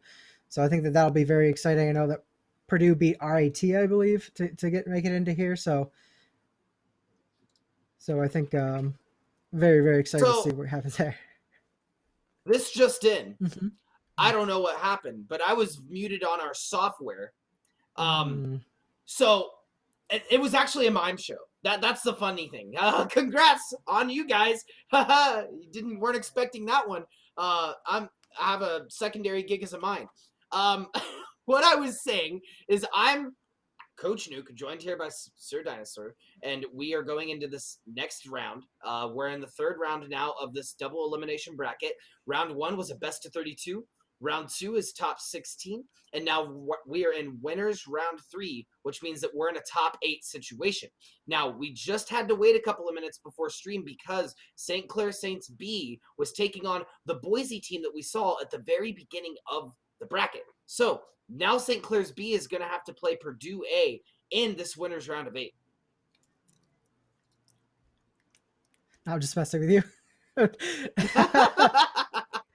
No, like I said, I'm very excited to see what these two teams can bring. St. Clair obviously beat Boise, who I was expecting to really be dominant. I mean, their passing and their play was really, really good in the first game. So to see kind of the team that beat them, that's exciting. And I think the further along we go down, I think the more exciting the matches are going to get, and the closer they're going to be too, right? Yeah, agreed. I mean, as we progress into the winner's side of this bracket, I'm hoping to see some back and forth play. You know, maybe 1 game, 2 game, 3 game, 4 game, game 5 situation. Or I personally am fiending for flip resets and the reverse sweeps. I love seeing the janitor come in. I love seeing the cleanup come back. It's tremendous to watch. It adds to the storyline overall. Yeah, I mean the drama, right? The storylines. That's what we do as casters. That's what we love. That's what we like to cling on to, for sure. And I mean, there's nothing more fun to cast than a reverse sweep, right? Because you're like, they take one and you're like, this just elongates the amount of time that I have to yell into a microphone. And then they take 2 and you're like, oh, well, hold up, maybe. And then they take 3 and you're like, oh, this is great. This is just exciting. It's the kind of stuff that you tune in for, especially in tournaments, right?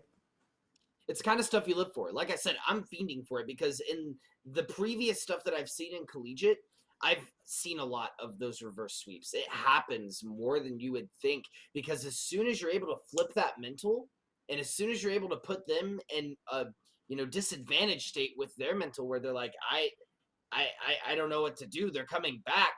It almost seems like all is lost. And watching those storylines of underdog reverse sweeps is just tremendous, and I'd love to see it, but I don't want to set any precedent, right? Kind of like what we said earlier. I said earlier I'd love to see some flip resets. We get in game and it's just constant flip resets all over the place. I would love to see in this next match some, like you said earlier, Mega Dinosaur, good, clean passing, good straight shots, and some high quality Rocket League in this winner's top 8. All right, well, I'd like to see some Huxler pinches. Can we get some of those going on while we're making requests? Oh, man. All right. All right, and we are heading into the game now. Purdue, looking like the blue team, and St. Clair's going to be repping the orange. As we're going into game 1. Yep, coming off the wall. Little spinny shenanigans there. Spoons. Another fun. These guys have fun names, man. Spoons. Yeah, they do. Yeah, that's a good one. Back here, Shannon gonna knock it up. Spoons once again. With a swanky looking car here. Get that off the wall. Nitrix now? Now, playing around this midfield a lot, we are going to see some back and forth. Jack pushing down to Nitrix, and Enchanted pushing it up, but it is going to get stopped by Spoods. Spoods and Ramen. that is a fun way to spell ramen. Spoons and Ramen pushing up and almost double committing on the left side, but you know, we're just seeing a lot of midfield play. Ooh, not able to make it back in time. Spoons is going to score the first goal of the game, narrowly making it past Jack. Yeah, sometimes those bouncing shots can be a little awkward to deal with, and you think you're going to make it there in time, and then you don't. And it ends up going in on that one. So heads up play by St. Clair. Okay, we're going to see Nitrix push it back up. Enchanted passing it up to Swan. A great pass off the wall. Swan recognizing it was for them. Jack pushing down. Swan going in goal. Spoods going to be there in the nick of time. Push it back. Yep, good save by Spoods. Good rotation. We talked about rotations in some of the previous games, and their rotations on both sides are looking pretty sharp overall. They're also a lot larger. If you look, they have that trust for control of their teammates. They're giving their teammates the space that they need to make those passes happen, and that is a huge differential when you're looking at high-level rocket. Yeah, I mean, once you get to like the upper echelon, you have to trust, because if you don't, the other team's going to do it, and then, you know, they're going to just have so much pressure, so much ball control that you're not going to be able to really answer anything. Dangerous pass there. Taken care of. Enchanted trying to find something here, but Ramen is going to pass it back up to midfield. It's going to get caught by Swan, as we're just kind of stuck in post here. This midfield on the right side. Ooh, almost going in. Jack and Enchanted going to team up on it that time. Ensure that it does not get stuck in their side. Yeah, deceptive shot, right? Sometimes it's the slow balls that get you. That's a good one right there. Swan taking a dive. Yeah. Haha. Putting that one right in the back of the net. Clean shot on an open net. You'll love to see it if you are a Purdue fan. Yeah. 1-1 so far. 2 minutes and 24 seconds. You know, we're roughly halfway through. Pretty even game on both sides. And I think in this game 1, we're seeing a lot of what I was talking about earlier. They're really competing each other. They're not playing as aggressive. They're making these longer passes to see how the other team does with air control and being able to get these passing plays. Ramen pushing it up to the post. Jack is going to stop it, though, in the midfield. And Spoods setting up a cheeky play on goal. It goes past 1 and 2, but Enchanted setting a spell in midfield, making it to where they're not able to score. Yeah, the persistence, from Spoods there just kind of ends up working out for him. You know, a little bit of luck, a little bit of persistence on that one, and almost finds a shot on that. Stopped at the last second. Thwarted was his attempt. Not Purdue trying to make a move, maybe. Ooh, they may, too. That's a dangerous one. May lob into the goal. No, Ramen. Top Ramen coming out. Saying no. Ooh, Swan almost getting that pinch. There we go. Yeah, the ball just kind of sunk there for a second. Kind of just missed the shot. Enchanted looking for a little air dribble. Great shot. Denied by Spoods, though. Play out from Ramen. Great pass to Spoods, and it's in. St. Clair takes the lead. Wow. Yeah, what a play from Spoods. Ramen passing it up. Spoods not even using the wall, and you'll see if you go back into this game one, a lot of these passes have been off of the wall from St. Clair. That was a great mix-up and kind of picking up the pace a little bit from St. Clair. It looks like they're switching into fourth gear here as we head into the end of game one. Nice off-the-wall play there now. Once again, looking towards that wall play. Nitrix with a clean shot. And nobody within the zip code for Purdue for that. No, not at all. Nitrix got that pop-up, and I think they were expecting something high, and he just kind of came in low and knocked it in. Putting St. Clair ahead.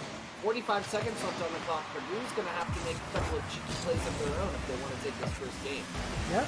Plenty of time, though, for them to do something. 40 seconds. You can score 2 goals in that, but they are racing against the clock at this point. And now up goes Ramen. Great pass from Spoods. And that is going to take this game away, I think. And St. Clair recognizing there's a full course meal ahead of them. Ramen with the tonkatsu cut. Pushing it in. 4 now to 1. Yeah. Instant ramen. Cup of noodles. There we go. Tonkatsu. Fancy man. Shot coming out. No answer. Ramen. From absolutely no way. It's Nitrix. It's bounced out to the middle. And there you go. Ramen's right there to take the opportunity. In this game. Yep, we're seeing a lot of great control from St. Clair here in this game one, mainly off of these direct passing plays. You get a lot of these indirect passes off of the wall or maybe off of a good touch, but man, St. Clair is doing a great job of just barreling it down to each other and ensuring these goals. No. Wow, what a great pass. As I said that. Yeah, and a clean shot from Spoods. And I think going into the next game, if you're Purdue, you talked about, the mental thing, and if you've ever played sports, your coach will have surely told you that it's 90% mental, 10% physical. And so you just got to write this one off and move on to the next game and get ready. I remember in high school, well, I'll say after we see this play from Jack trying to go up, Ramen now pushing it back towards the end. Swan keeping it alive.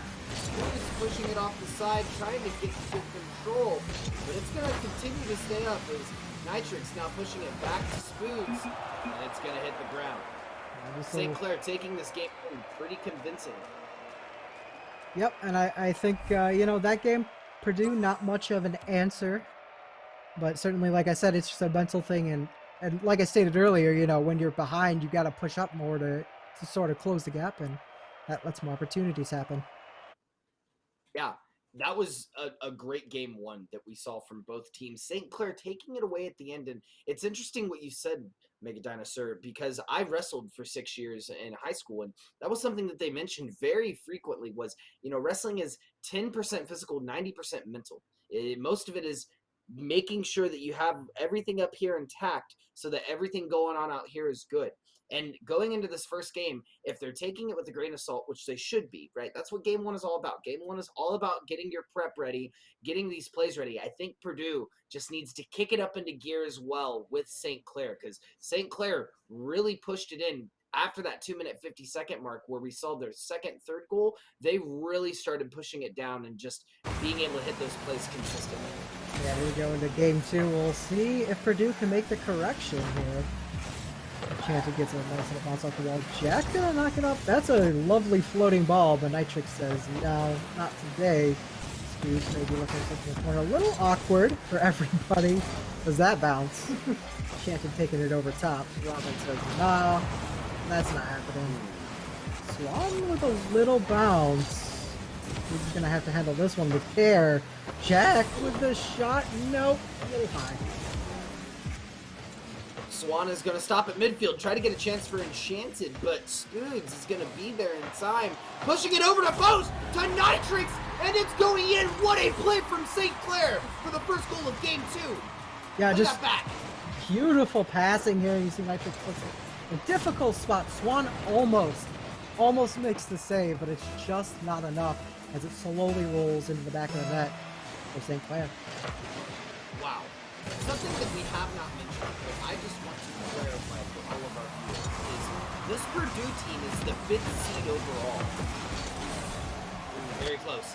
And St. Clair is the 13th seed. This B team is the 13th seed overall. So we have a 5th seed against a 13th seed, and St. Clair is showing that they're playing like a top 4 competitor.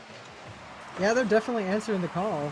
You know, they're saying, hey, we're better than our seeding, and we're going to show it right here, right now. And they have been very dominant thus far. And I think that, St. you know... Clair finals? What's St. Clair versus St. Clair? Yeah, double St. Clair finals. Ooh. Ooh. That would be a storyline, wouldn't it? I can see Sean just elated to see that happen, the director over at St. Clair. I know he'd love to see it, but, you know, we got to get past this game first, right? Right. 3 minutes and 20 seconds left on the clock, and Jack is going to score the first one for Purdue off of what looked like sort of a missed dribble. Let's see how that played back. Yeah, they played it right off the back post. It might have actually been from Swan. He saw the opportunity. He took it with a beautiful flower explosion. Yeah, that was a great shot. Absolutely where it needed to be. If it was any closer to the center, that's a save shot. Puts it in the farthest bottom part of the corner as you could, and that just ends up working out for them. And now that it's all tied up, you're taking this second game. Oh, definitely. This, I mean, it's like I said last game. This is very, very even across both of these teams. No one's home, and Rahman's going to score Jack. A little bit of a self-goal. He did not get the drift he wanted to knock it out of the goal, and he ended up barely knocking it in. Man, I wonder if that's... Oh, you know he's crying. I wonder if that's going in. That was close, but Jack, unfortunately... maybe just a little bit unlucky timing or very, very big brain play from Rahman there to get that one in. There we go. St. Clair answers. St. Clair does answer, man. I'm telling you. It showed Rahman got the goal earlier off the own goal, but Rahman actually doing a great job setting up that time for Nitrix to pop it in. St. Clair now 3-1 and really controlling the pace of this set. Yeah, I think Purdue are going to have to maybe take a little breath, reset themselves mentally. There's still, you know, a whole lot more time on that clock, 2 minutes 40 seconds. They can definitely climb out of a 2-goal deficit. As Enchanted blocks that shot, that's what they need. Jack with another great save. And can they make something happen? Instead, St. Clair on the front foot. Demolition is big. Swan says no. And that goal, and here comes Spooks playing it back. Swan get that one out. Yeah. Now they're on the front foot, and this is what you want to see if you're a Purdue fan. And cross, not enough from Jack. Unlucky. I think Purdue messed up their flow a little bit there. They were trying to, you know, make St. Clair play a little aggressive there to play around it, but it ended up being a standstill in front of the goal, and Purdue was not able to capitalize. We're seeing a demo from Nitrix onto Swan, completely halting that opportunity of a scroll. And we're going to see it return from Rahman onto Enchanted. Good save there, and Enchanted tried to clear it out. Nitrix in the right spot. Rahman just off the mark slightly. Swan's going to try to handle this one. Spoon's coming in from nowhere with a shot.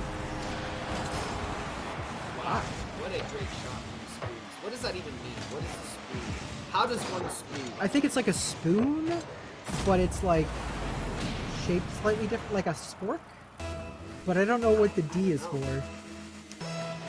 No, I don't know. The only thing I keep thinking of is Spoderman. What about a spoodle? You know what a spoodle is? No. It's like a soup spoon, I think. Spoodle? Is that something I just made up in my brain? I think that's a thing. So. I think a spoodle exists. I think so. You know what? We'll be back with that. You know, we'll hear it from production. I'm sure they'll give us a little sneak peek of what is a spood. How does one spood? Because Spood is giving us the example. He is setting it here today. 3 goals now on his side, and he's showing that St. Clair's B team is a force to be reckoned with. Ooh, that was dangerous from Jack, but St. Clair answers. Good shot, a little high. 2. Here it comes. 3. Rahman barely missing, throwing it back to Nitrix on the post. Throwing it up. Enchanted is going to regain control. However, it's going to be a little bit of a missed dribble. Back off of the post again. No one's there to answer. The rotate was a little late, and it's looking like Purdue may retake this. Yep, we're going to push down towards St. Clair's side. Ooh, Ramen is going to beat the 50 there. Yeah, off the back wall, Jack. They're trying. Purdue's trying to make something happen. It's just not quite on the mark yet. A good turnaround from Swain, though. Good air dribble to try to knock it up and over. Almost was a Ramen, though, with the answer. Oh, good dirty double tap.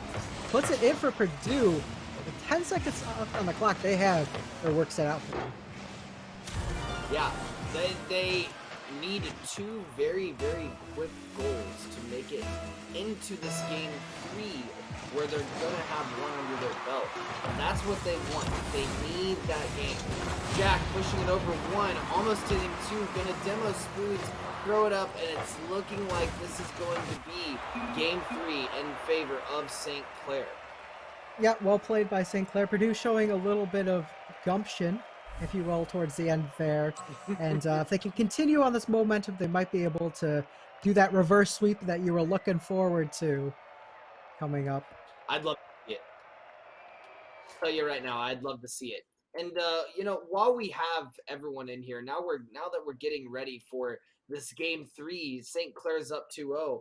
I feel like this is an appropriate time to really let everyone know that a spood is a noun that has no plural, and it means haste, eagerness, a favorable outcome, and success. And if that is not the definition of what we've seen the past 12 minutes, I don't know what is. That's right on the mark, right? I think Spoods has been having a great game thus far, and we'll see if he can continue that up to live up to his namesake, right? Yeah, he is. I find it funny that it was very clear in saying that there is no plural, and his name is Spoods with an S on the end. Multiple wins, multiple successes. You're not seeing him go anywhere. He's the star of St. Clair's B team. Spoods pushing it up.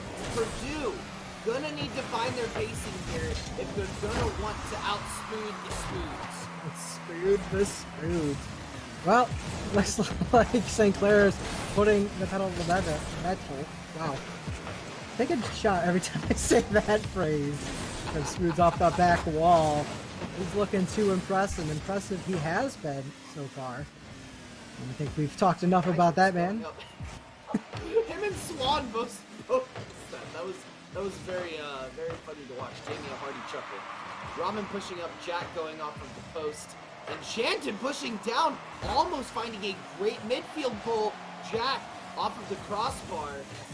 Gonna give control back to St. Clair, though. Had they been able to get the angle that they were looking for, Purdue could have easily gotten the first goal of the game off of that interaction. Certainly, I think that's what you really want. I think you want to be on the front foot in this match, and it's the key for Purdue to score the first goal. Absolutely. Especially in game 3. You know, St. Clair wins this. They're taking it home 3-0 as the 13th seed. And that is very impressive to say the least. Spoods with the cheeky play in mid gave it a little bit of oomph and misdirected a bit. Ramen pushed it forward. Swan was ready for that defensive maneuver, but as soon as Spoods hit it, it added a little bit of acceleration and height to that goal. Or to that shot on goal. Just fast enough at 69 miles per hour to make it in there, and I'm just unable to get there in time. Just gonna clear it up out of the back area. But Purdue looking very aggressive here. They want something. They're just not gonna find it this time around. Oh, Purdue using a lot of boost to get around this field. A little concerning. Over to Swan. But not the shot that Swan was looking for. Purdue's gotta get this back in gear if they want to take this series home. They've gotta tweak these plays a little bit more. Swan going for a shot on goal. It is gonna get stopped by Ramen. Yeah, nice little response there from the boys, and have to keep that up if they want take this one ahead. Nice little shot, a little difficult to deal with, but Spoods and the St. Clair boys have no trouble that time. Come back up to half court. Pushing it in midfield now, Enchanted. Ooh, trying to get a play mid, but it goes onto the other side. Ramen looking for something off of the post here. Nitrix setting up something in mid, but Enchanted's gonna push it through, get the dribbles out, the jukes, the jives. Yeah, not quite capitalized on. Yeah, not quite enough there. Nitrix now taking it in the corner. That's a dangerous pass. Enchanted handles that like a true champion. Shot gets blocked. Jackson will put it back into that corner. And now the return from St. Clair. Dangerous pass. Yeah, St. Clair being very dominant on their ball control, keeping it on Purdue's side. And even when Purdue is finding these opportunities to score very quickly, they're not really able to capitalize off of their touches. They're not in the positions that they need to be. I'd love to see faster rotations and a little bit more of an aggression from Purdue. I understand that they're probably playing back a little bit and waiting for the right opportunity, but you gotta be aggressive. Ooh, Jack hammering it into goal for the first game the first goal of game 3. Great play by Purdue. They hustle their way into the goal, and that's what you need. And I was about to say, I wonder if this game was like a 10-game set, if maybe Purdue walk away with this. But you know what? It looks like they're still trying to win this one, so hold that thought to myself for the time being. Because they've played much better in this last game. Granted. Oh, I see. That was a great shot, and it's getting Purdue back on the board. Yeah, Nitrix. They're now up 2-0. That was a great corner shot. Yeah, Nitrix just unable to get to that ball. Let's Enchanted have a free shot, and he puts it right where it needs to be to score that one. Pushing up again. Ooh, getting a cheeky play off of the left side of Purdue's goal.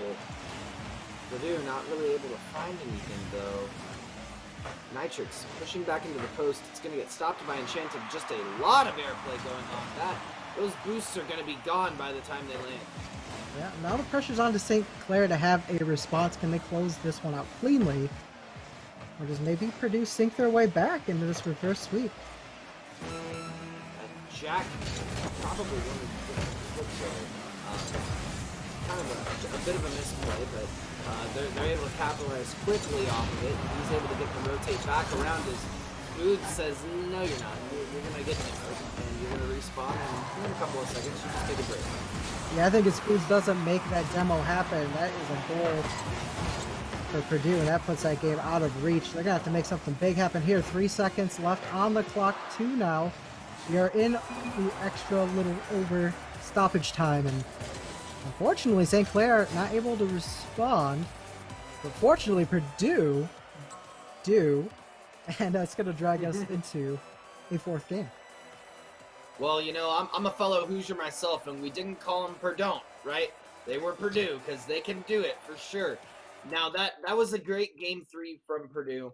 They really needed that win, because it would have been St. Clair's set if they hadn't.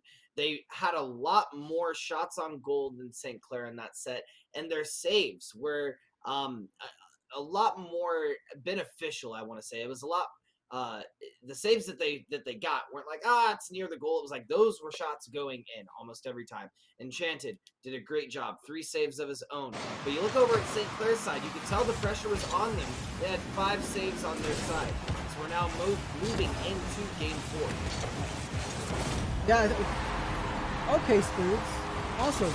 Great. No, I didn't want to finish that thought anyways. What a shot, man. He sets himself up and cleans it. A one-man army here, I guess. Exactly.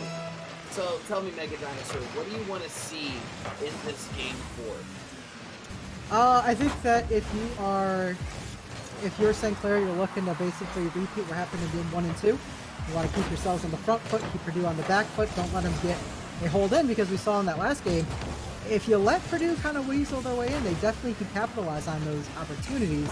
And you want to keep everything clean. You saw, that one play where it just let Enchanted get a free shot because Nitrix sort of couldn't quite get high enough to double touch off of that back wall play. And so, I mean, Purdue were right there to snatch it up, cleaning up the garbage, as they say. And so I think, you know, you're St. Clair, you want to basically play nice, clean Rocket League. You know, you want to play in the front foot, you want to play in the back foot. If you're Purdue, you basically want to almost do the same thing, right? And you have to find, like in game 3, you have to find those opportunities when they're there and seize them. Right. I feel like I agree with you. I feel like Purdue really controlled the pacing of the last game pretty heavily. While they weren't, their shots weren't as clean as they wanted them to be. Jack throwing something in off the post, but Swan is going to be there with the Swan dive, giving the first goal of the game over. Or sorry, the first goal for Purdue in this game to tie it up. 3 minutes and 37 seconds left on the clock. This is a very early game, and it's looking like they're both fighting for the pace. Yeah, great job there by Jack to sort of clean that one up, be ready for the inevitable bounce off of that crossbar. And that's kind of what you want to see if you're Purdue. One is the ball just played over the top there. Jack now in control of it. Be able to make something happen. Swan with a shot. But Ramen there to block. 2 demos. Explosive action, if you will. Just plays it off the back wall. St. Clair definitely trying to be very jarring with their control of the pacing. They're saying, nope, it's our turn now. We're scoring. We can stop. All of the demos, man. I don't know if this is Rocket League or a demolition derby. They went back and forth there for a second. Yeah, maybe just trying to shake things up a little bit. Sometimes that is effective. Obviously, you don't want to focus too much on demolitions. Good setup. Great cleanup by Ramen, saying, hey, I could do that too, Spears. Yeah, that was a great shot from Ramen. He went off of the crossbar, off of his own shot. It was very clean, very nice. Exactly what you needed, right? And that's what the adaptivity of each of these teams, that's where it comes into play.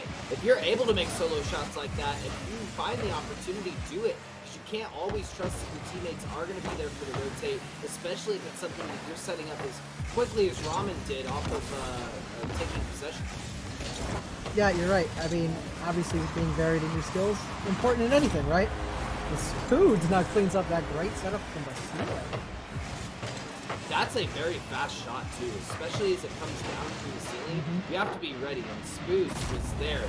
Jack and Swan, that's almost a screenshot. Jack and Swan both going up for the ball, double committing and missing. St. Clair now 3-1 Purdue. Needs this next goal. Enchanted with the 2-second oh, but he wasn't able to sneak past you. The barbecue is full, and you are not able to get through. Go ahead and take a seat and call your name when it's your turn to come up and get a plate. Take a ticket, huh? The answer, Nitrix now on the back foot. Ramen going to take the control of this one. Enchanted tries to cause a little bit of chaos, and now Ramen with the controlled pass. Enchanted getting in the way, but it is Nitrix back up. And Swan looking to clear. Ramen hasn't given up on this play yet. And unfortunately, just nobody in position for that one. Fortunately. I mean, it's fortunate if you're a Purdue fan, right? Very true. Very true. True blue Purdue. Trying to make it through. Game 4. I thought you were going to keep rhyming that. Yeah, me too. I was thinking game. Yeah, me too. Hopefully this game they will not through. That doesn't work. No, it doesn't work. Or too forced. But you know what might work? Dude's cheeky play here, and it does! Wow! What a great shot from the Spoods, and he is elated to see that happen. Let's see it again. Bounces off the, kind of does a 50-50 almost with the nose of his cart. Trying to show them that he could have gone either way.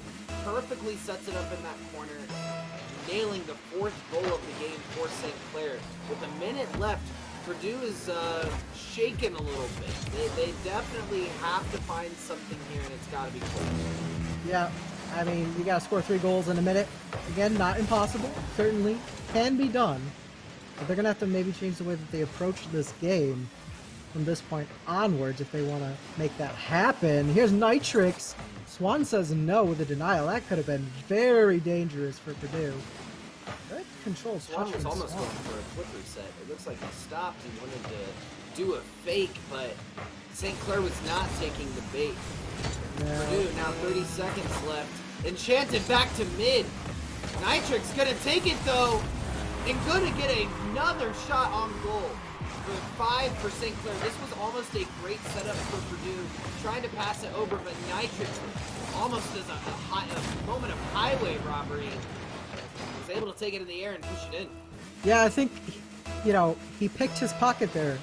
Is if you're a soccer fan, somebody might say, just takes the ball, runs it down, and says, "Don't worry, guys, I got this one."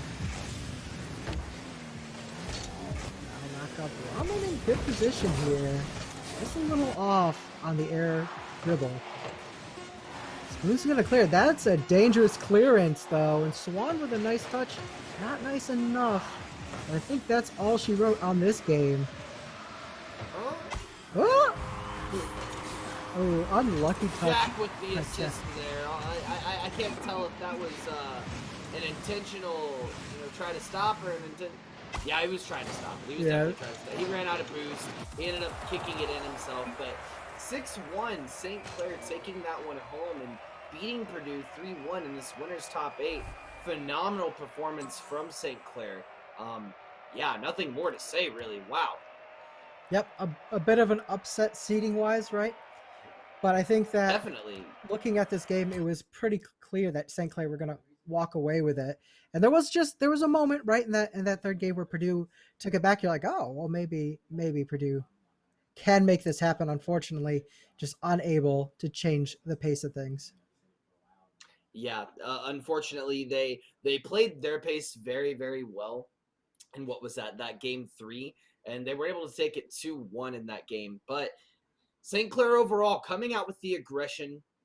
They just played faster, it seemed like, the whole time. They were just one step ahead of Purdue. Every time Purdue was trying to get shots in, St. Clair was there on the defense. The rotations were there, and they had the better setups. And this is exactly what I'm talking about when you're in higher level Rocket League, where being able to make your touches efficient, not needing to touch multiple times, and if you can touch 1, 2, 3 to get it in off of passes, you're going to come out on top. And that's exactly what we saw from St. Clair. Purdue, I don't think necessarily, did terrible with their passing plays. It looks like one of their players, Jack, had a little bit of ping issues throughout the match. I can tell going back at the screenshots of the post-game results. But overall, Purdue had a great showing. It just seemed like they weren't able to kick it into that same gear. If St. Clair was playing in 6th gear, Purdue was playing in like 3rd or 4th.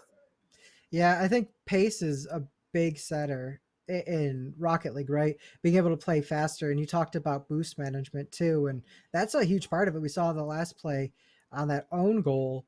We just ran out of boost. And it's just, sometimes that's all the difference. You can't make that air dribble save, right? You can't go up to save it if you have no boost. And so, sometimes that's what separates these guys. Yeah, being able to get across the field and not utilize boost to do that, saving it for the air and for those passes and the defensive plays is where it matters. But that was a great set overall, and that was winners. That was the winners top 8. Technically top 16 if we're in double elim, but that was winners top 8. And it seems as though next we're gonna take a short break from the action once again. Go get some popcorn. Go get ready for the next set, because coming up we have semis top side of bracket. So that means that it's winners semis, which now means that we are in the official top 8 of the bracket. I'm Coach Nuke at Chase Newcomb. I'm here with Mega Dinosaur, and we'll be right back with the AVGL Summer Series.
All right, and we are back for the AVGL Summer Series Rocket League bracket. I am Coach Nuke at Chase Nuke. I'm joined here by Mega Dinosaur, and we have had some tremendous action today, all across collegiate. We've seen everywhere from round 1 all the way up to winners round 8, and now we're in the official top 8. Mega, how are you doing? I'm doing good. I mean, the Rocket League has been pretty good. We've seen a whole bunch of great passing. We've seen great dribbles. We've seen sick shots. We've seen great saves. I mean, it's been just whatever you could ask for, right? We've even seen your flip resets. We have seen my flip resets. I asked for those 2 games ago, and immediately they just jumped into it. They're like, "Yeah, we got your flip resets. They're right here. Don't even trip, dog. We got you." Yeah, we are going to go into our next game, and we're seeing St. Clair B play against St. Clair B. It's a civil war. Somebody get Captain America on the phone. It is a civil war. However, they did mean St. Clair B and St. Clair A are going at it. I hate that we're seeing this in top 8 because I made the prediction for finals, right? We talked about that a few sets ago, and it seems a little unfair that they got the B team playing the A team in the top 8, but it's got to come to a culmination at some point. That's how double elim works, right, Mega? Yeah. I think this is just a championship in offense, you know? As Jay puts one away, let's go, Jay. Oh yeah, let's go, Jay. This is the St. Clair team I've been waiting for. This is the St. Clair team that I've been casting for almost a year and a half. Jay is going to put in that work. I am excited to see how these teams fare against each other because B team in that last set that we were watching did a really good job against Purdue A. And I don't know how that energy is going to translate when they play their same roster, right? And with it being premature to the year, maybe they've not even met most of these other rostered players in person. Yeah, it's always better though when you have, because it's smack talk on campus. It's just better that way, I think. Now I'm gonna go ahead and clear it out. Nice little play though over the top. Spoon's not gonna quite make it. Oh, never mind. He got it on the way down. Here. A little back and forth, a little what do you fencing, got your parry and repose or whatever. Look, I don't know anything about fencing. Why am I talking about fencing? Right. No. I'm with you. I'm following. Yeah, it's back and forth, a little tennis match maybe, if you will. Exactly. Wow. With the juke, money comp, pushing it through. Oh, I think it's Stomp. Yes, there you go. She really had this some sort of pronunciation encyclopedia. It's definitely comp, and I've been excited to see this St. Clair A team all day because although the B team is the 4th seed, St. Clair's A team coming to this bracket as the ding number 1 seed, and comp is proving it.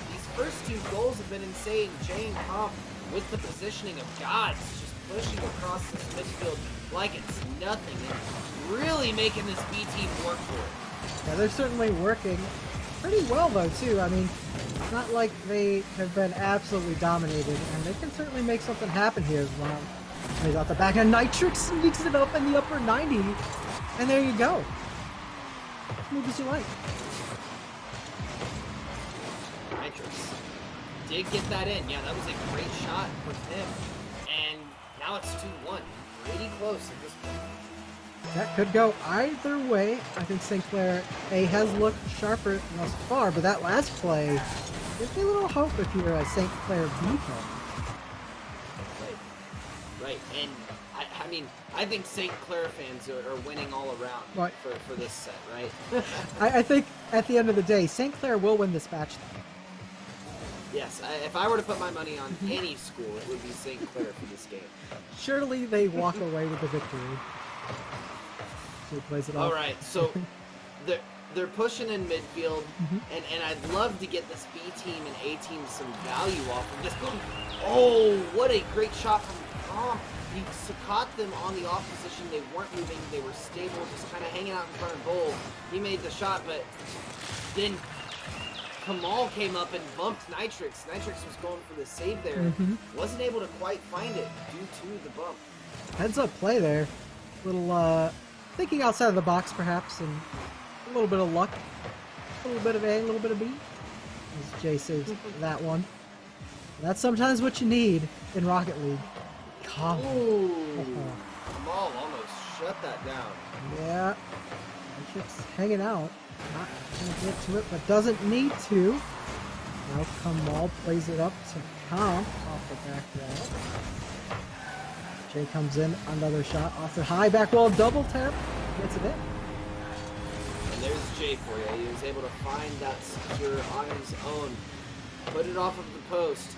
Great spin, great aerial game. Put it down, and Ramen barely missed the cut. Just a whisker on that one, and that's just a great shot by Jay. Ooh, great shot from Spook, just trying to put it straight through center. But they were there, they were ready for it. Kamal going for the flip reset. Spook said, you're not doing that. Stop it. Yeah, well, there's no montage trick happening here. Not gonna let you do a double for a flip reset of his own. Yeah. No double. Right, is that what this is gonna be? Yeah. Is that what we're watching? It's the World Series of freestyling, apparently. Flip reset singles. Yep. We could see like an air to ground pinch goal. That would be. Oh, that'd be so hype. Coming off.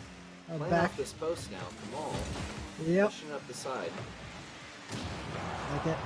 Jay going through off the crossbar. Both him and Comp are missing though. Wow, if I was a betting man, wow, there. I would have never bet against them on that shot. No, me neither. That was almost crazy that they missed it. It was very. I mean, it was right there. All they had to do was take the shot. Pushing it back up now. St. Clair's B team looking to get something off of the Spook, trying to get a stop for a passing play.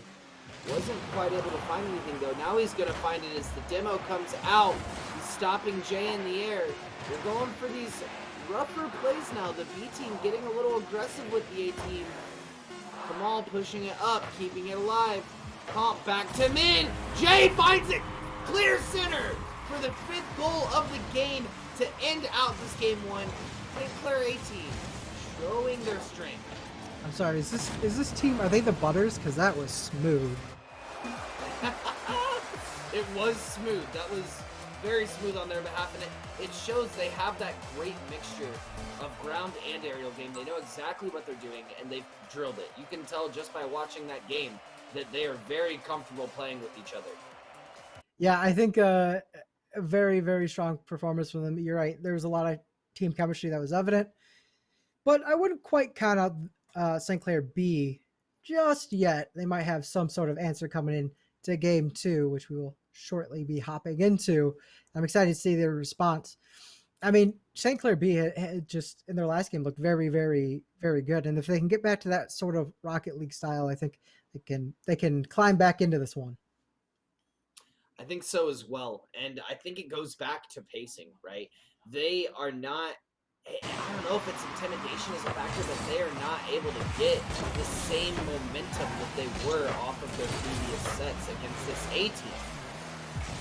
Yeah, and they're already starting to look on the front foot for something here. They're just with a good little play. Ooh, keeping it in front of the goal. Comp trying to push something out, denying any reads that they could get in mid. Ramen pushing it back, but Jay is going to be there. Comp once again shutting down any passing plays that they have. That seems to be the name of the game so far, is St. Clair A is shutting down these passing plays between the B team members and taking that control. Yeah, they've been able to basically handle whatever St. Clair B was thrown at them, and then not only handle it, be able to kind of turn it on a positive for their own use here. And this is a great little setup for Matrix. Speed's not able to get very to that close. one. Yeah. Ramen pushing it up. Kamal pushing it off of the side. I love to see this great midfield play. We're seeing a lot of back and forth. A majority of this game, the first full minute, has really been on St. Clair A-team's side of things, while the B-team's been pushing up and been aggressive, they just haven't been able to find anything quite yet. Spoods taking a no out of the book and pushing it back on their side. I love this because we're seeing a very similar style from both teams and how they're playing and how, probably how they've practiced at this point, but it's a very different outcome on both sides in how it's actually executed. Yeah, I think right now that both teams looking pretty equivalent though in this second game. There's this nice shot, just a little wide. Awkward for Nitrix to handle, but he does handle it well on that one. Jay keeping it up. Nitrix pushing it back out. Trying to find something here. Foods is going to be there, but Kamal is ready for the touch. Getting the first goal of the game. What a secure from Kamal. Yeah, great setup here from Comp, making that extremely difficult to deal with, and Kamal's right there to put it away when it comes back to him. So, great play by Sinclair A. Yeah, 100%. It was they read it, they knew exactly what they needed to do, and I feel like a lot of this comes down to communication. It comes down to Kamal saying, "Hey man, I'm here, I'm up on it, like the touch is free." And maybe that's where the B team sort of lacks in that regard, is that back and forth communication that A team has already secured. That was naughty. Sick. That was naughty. That's like yeah, it was. That was sick. Triple chocolate lava cake levels of naughty. Like, I shouldn't eat this because it's gonna make me gigantic, but it is delicious. I was pogging the whole time. You're pogging the whole that was a time. pog channel. Literally, Comp did that. That was a beautiful Christmas from Comp. Yeah.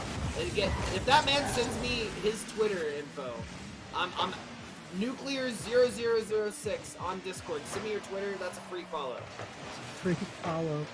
Yeah, let me I'm telling get you, on that's that. worth it. That was just a gorgeous play from him. Good demo there. Might open up an opportunity. Nice response from St. Clair B. Now trying to work it down the wing, bring it back to the middle. Once again, good shot Comp there. Deny it though. Back around from Ramen. Yeah, these goals from St. Clair B are good because they're very back and forth, but they feel a lot more groggy and slower than St. Clair A's setups. And I really think that comes into how they're approaching the ball and the flicks that they're getting with their angles. And, like, look at this. That is so fast. They have to book it down to make it to that goal. And we're just seeing a little bit more of a lob coming from St. Clair B, so they've got to fine-tune how they're shooting. Yeah, they're just like half a pace behind St. Clair A, right? You know, they're still very capable in their abilities in the air. Nice shot there from Jay. To the way 3-0 currently for the A team. But I mean, you can definitely see that both sides are very, very skilled, and it's, you know, it could be like you stated earlier, it might be just that they're not familiar, their comms aren't as good as this A team. Maybe, you know, they're not managing their boosts as well or something that's just really, really tiny, you know, that just makes the biggest deal of things. Yeah, and that was a great shot from Jay on that post play. Yeah, I'd love to see it. Comp now pushing up on the post of their own, and in this game we are seeing B team really keep it to A team's side. Yeah. A team is really only able to get these plays off of the mistakes that B team is making on A team's side. Yeah, I think a little bit. The score is slightly deceptive because, in my mind, this has been a pretty even match, right? Where it's just once in a while, St. Clair A shows maybe that they're a little higher class, or a little bit further along in their abilities by putting those away. But I mean, it's certainly like it could be 3-0 for St. Clair B. Yeah, I mean, even at the beginning of the game, and almost right there, Jay and Kamal getting 2 of these 3 goals is just their own individual goals. Comp securing one. They were solo goaling it there for a second, and it was a feat to see, I guess you could say. Comp getting that touch in, and Ramen wasn't quick enough to get that rotate and push it out. We need to see a little bit more of a jumpy defense from St. Clair. Yeah, that was just a gorgeous touch. I don't know how you score from that angle, hitting it with your car like that, but Color B impressed. Oh, for sure. Now it's going up. 5 seconds left. St. Clair A looking to get their last goal of the game. It's not looking like that's going to be the case. B's out of boost, and that is all she wrote. Game 2 going to St. Clair A's team. Yeah, I mean, again, it's one of those things where we talked about it. You know, St. Clair A just so clean on everything. Absolutely just smooth as you like. Smooth criminals. And you know, St. Clair B looking a little rougher around the edges, but certainly displaying their skill as well. And it's been a really entertaining game to watch. It really has. This set has been great. It's been very back and forth.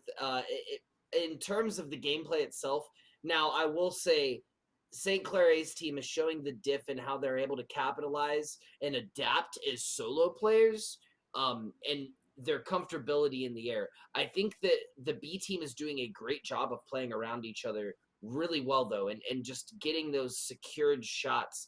I'd love to see them fine tweak that so that they're able to take honestly a reverse sweep here. That would be so sick to see the B team reverse sweep the A team. It's unlikely based on what we've seen, but it is possible as we are going to jump into game 6. Yeah, I think I'll pull for the reverse sweep on this one. That would be just insane, especially after the masterclass of St. Clair was displayed thus far. So, okay, you just slide one in there, right? That's the way to start the this game. Yeah, that was pinch. very quick. Yeah. Little pinch. Yep. Yeah, little pinch. Say it, I want to see some pinch goals. There it is. We're filling up our bingo board. Literally, it is. We are filling up our bingo board that we made a few hours ago. Jay, wow, with the 2-second open, let me sneak right past you. Straight off the kickoff, goes to comp. Jay's right there, and he's ready for the corn. A little unlucky for Ramen there as he just finds himself on the wrong side of the ball on the kickoff, and that lets Jay come in smooth and get the easy goal. Definitely now. St. Clair A team starting off this game 3 very strong, very hot. 2-0 lead with less than 30 seconds in. Yeah, I mean, hot is correct. they're definitely trying to win this one, and there's no mistake about it. They want to win it as early as possible, but here's the opportunity maybe for B, actually denied, as A makes some great rotations. Playing in midfield now. Spoons.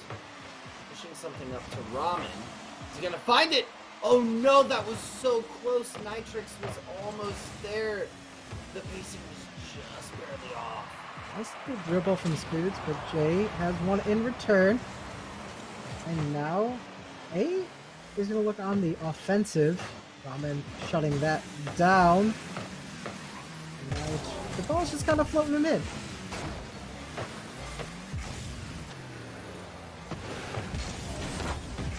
Playing on their side. Ramen. For something mid, just a lot of back and forth play. Past minute or so. Going off the post into the midfield, pushing it. Nitrix setting up Ramen. Is he going to find the first goal of the game? Jay is going to deny it. Looked absolutely lethal there. Good defense by St. Clair A, just denying that second touch to let that ball go in. And I think that that's really been the sort of differences we've seen between these two squads. Ooh. Yep. There's Jay with it, and almost on cue. cue. Yeah. Mm-hmm. Yeah. Yeah. Jay listening Wow. in to the stream says, "No problem, I got you. I'll just go ahead and make that point for you." And I think that's what we're seeing as well from the B team's side of things. Is we're seeing a lot of double commits on defense, and that's not just in this game. That's been throughout the whole set. They really have to commit and say, "I got it" when they got it, and say it when they don't. Because if you double commit like that, that's how you're going to end up in a very tough situation.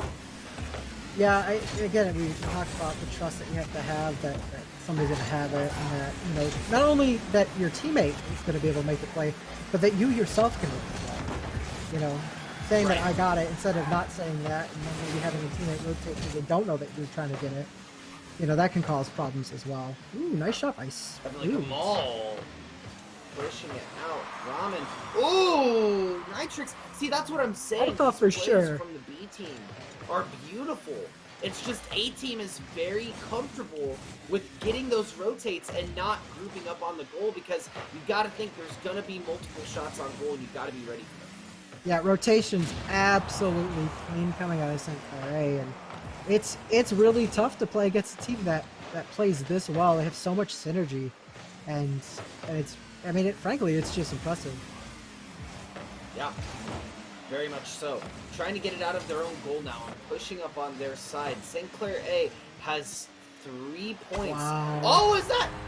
Wow, Ramen is scoring. I feel like that was not intentional, but we'll say for the sake it was. Jay kind of helped him out there a little bit, I think, without intending to. Maybe a two-car pinch situation there, it looked like. And that thing came flying in from the other side of the field. Facts. 3-1 now. Ooh, combo. Yeah, little cheeky goal there. Come on, pushed it up. Jay was there. That's all she wrote. How did you get the ball to bounce down like that? How did you do that? Angles. I'm telling you, they have those protractors on hand. They are ready. That was nasty. Like, how can you be expected to save that? That's not physics. That's physics. There's no physics involved in that. oh, nothing but the angle and the trajectory they've got on point. Oh, maybe not as much as they'd like to think. Yeah, a little loose coming in from Comp there, not quite able to find the ball. And now we're gonna play it off to the side. Spoods with a good setup, not able to get the shot. Comp with the save, but Ramen's there to clean it up, and we have a game on our hands. That was a great play from Ramen. He saw the setup from Spoods. He read the touch from Comp and was able to get that second goal in. 1 minute left with 2 points down. This is looking to be pretty manageable for St. Clair B if they're able to keep up this pressure. I mean, frankly, they have a whole minute to score one goal, and then they can let it go into stoppage time, right? Keep the ball in the air and maybe make something happen. So you don't have to rush things too much. But again, time is not on your side. Great pass here. Spoon's unfortunately out of position. Good butt block from Ramen on that one. Ramen sitting as that second, just waiting. Shot just off a target of Spoons. Yeah, gonna see that demo come out from Nitrix on the J. Nitrix trying to pass it back around. Don't know who he's passing to. I think he was trying to go to the post, but 2 of the A-team members were there. Ramen back up in the air, going to the left of post. Kamal going up for it, passing it into mid. Around Ramen. They now are on B-team's post. Ramen's gonna get the demo on the ball, but Jay is gonna be there. And knock knock. No one's home. The J Meister's here. Yeah, wow, what a clean shot there. That's just bullying. This man's like, oh, I got this clearance. Don't worry, boys. And Jay's like, no. Yeah, St. Clair A has flight clearance for that zone. Oh, okay, yeah, like right. St. Clair G does not. Right. You gotta get air control on the phone on that one. Right, exactly. Kamal pushing it over, and that's all she wrote. St. Clair A gonna take it 3-0 against the B team. It's what we thought, but we hate to see it. Leaving them in the dust a little bit, kind of a little bit of a jab I think we see there, but they can take it out in on campus. Canadians, am I right? Canadians. Oh boy. I mean, yeah, that was a really fun, especially that last game. St. Clair B gets that second goal, and you're like, oh, hey, maybe this might happen. And I think it shows a lot of character for that squad that they didn't give up, and they bought themselves a fairly decent chance. I mean, a minute on the clock to score 2 goals, not the greatest odds, right? But hey, it's something, right? You could make something happen. It's not unreasonable. Yeah.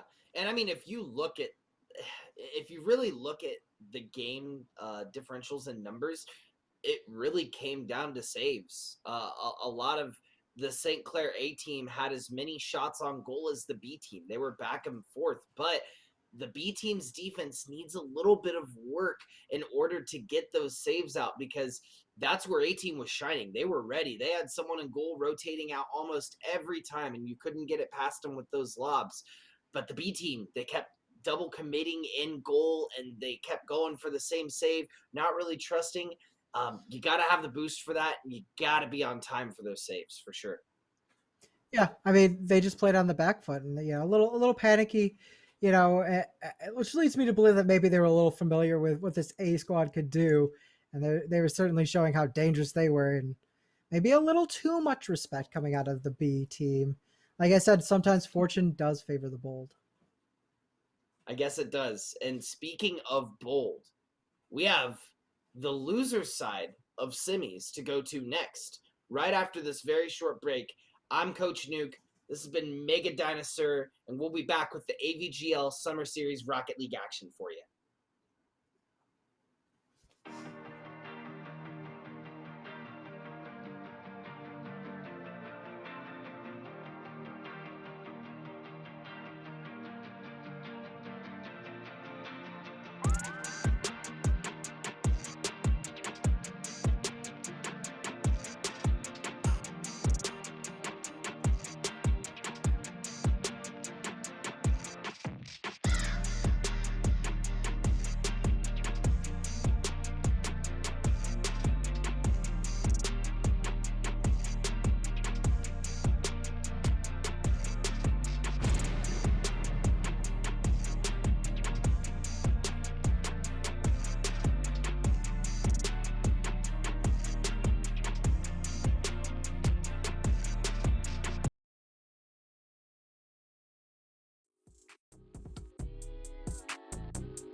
Okay. Cool. Back quicker than you expected with the quickness. You could say that we're both spooting it out over here. Ain't that right, Mega Dinosaur? Nothing but W's out here. Nothing but big W's. I'm Coach Nuke at Chase Nukem, joined here by Mega Dinosaur, and as he's cringing at my references, and we are moving forward into top 8, but we're going to be on loser side this time, and this will actually be our last set of the day. Yes, chat. Yes, I know you want more action, but you'll have to tune in tomorrow, same time, same place for the finals. But before we get too ahead of ourselves, I think we have Stockton versus Central Florida coming up. Tell me, Mega Dinosaur, who do you think you're taking this? You know, from the previous match, I want to go with Stockton. They look very, very sharp. Maybe a little unlucky to find themselves in the losing I bracket. see what you did there. Another cheese reference. They did look very sharp in the first part of this bracket. Okay. However, Central Florida was able to make it this far as well. I don't have the seeds for them yet, but I'm sure I will find it here very soon. Stockton doing a great job of this midfield control. Exciting to see how this game is going to go. Hey, hold up. Does Bomba have a smiley face? No, they win this, surely.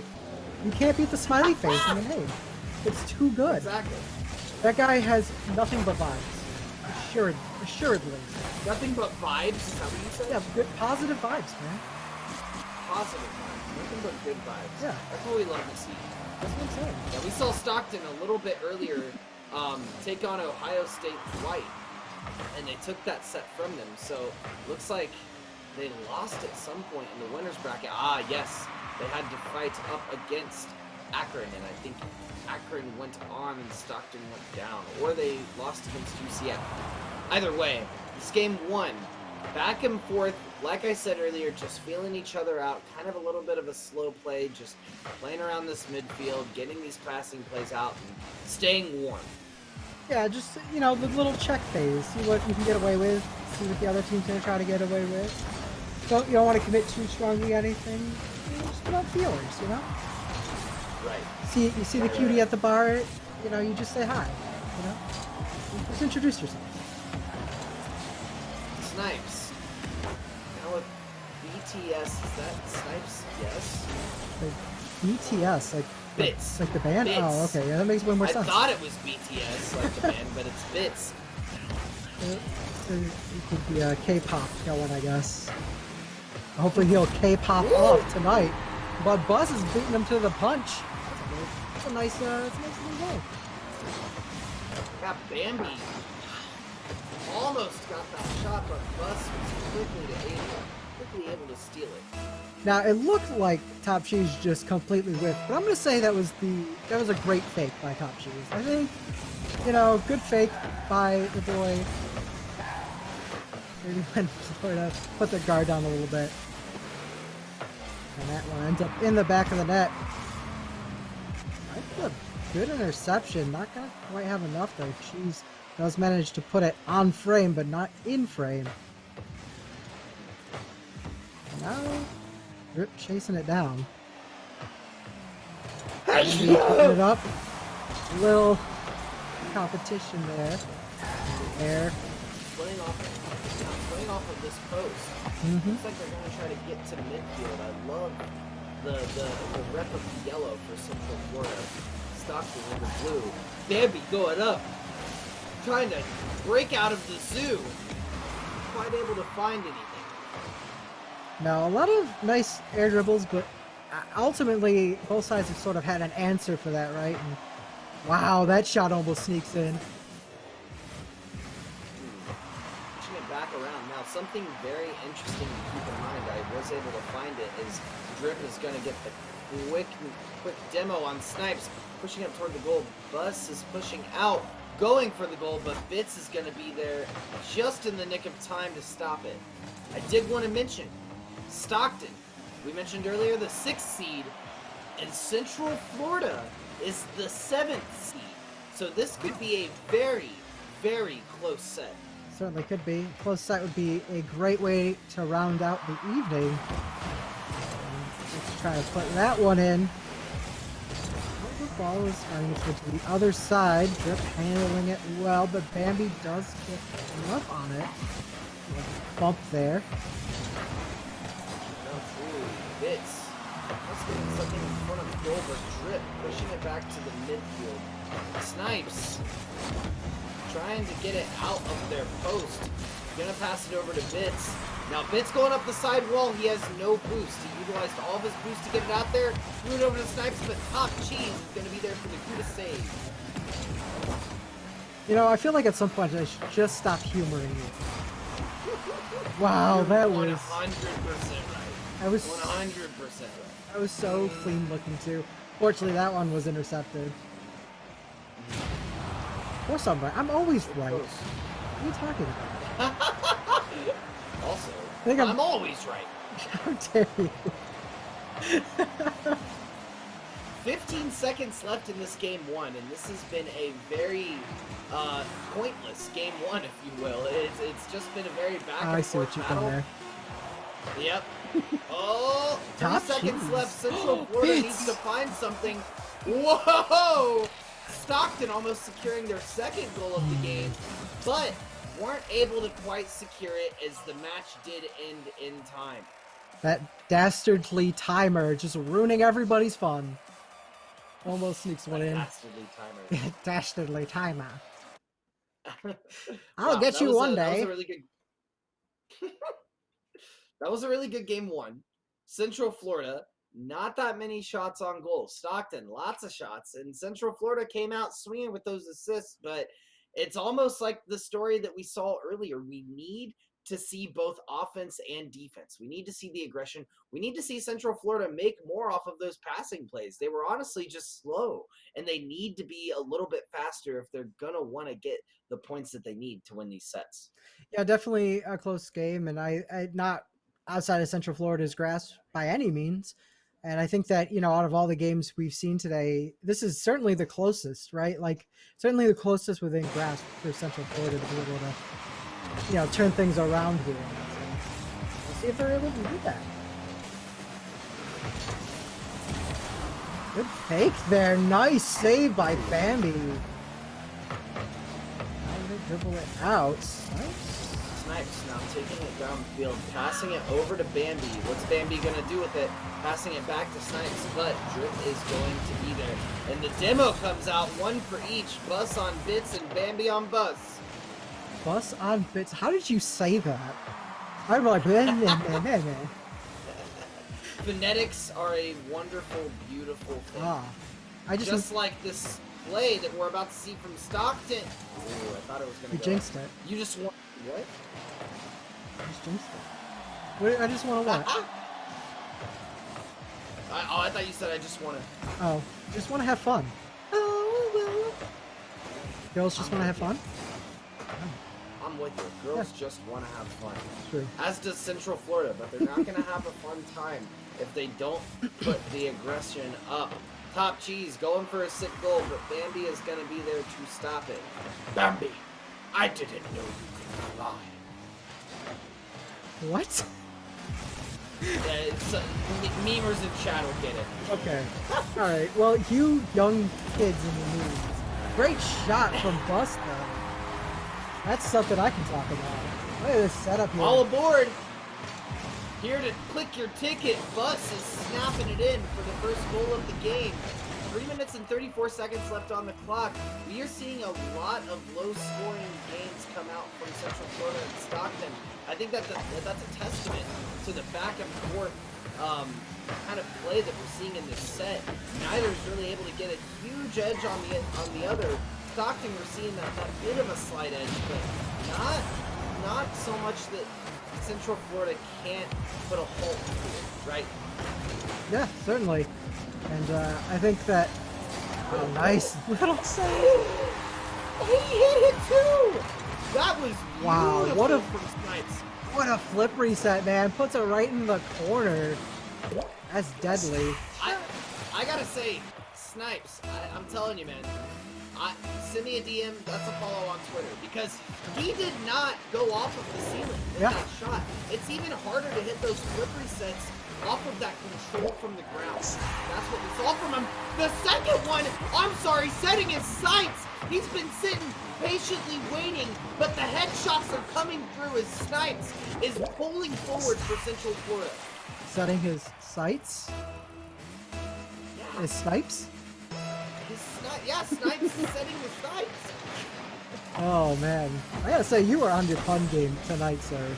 I always am. I love it. It's part of developing that story, right? These players chose these names for a reason. It's part of their identity.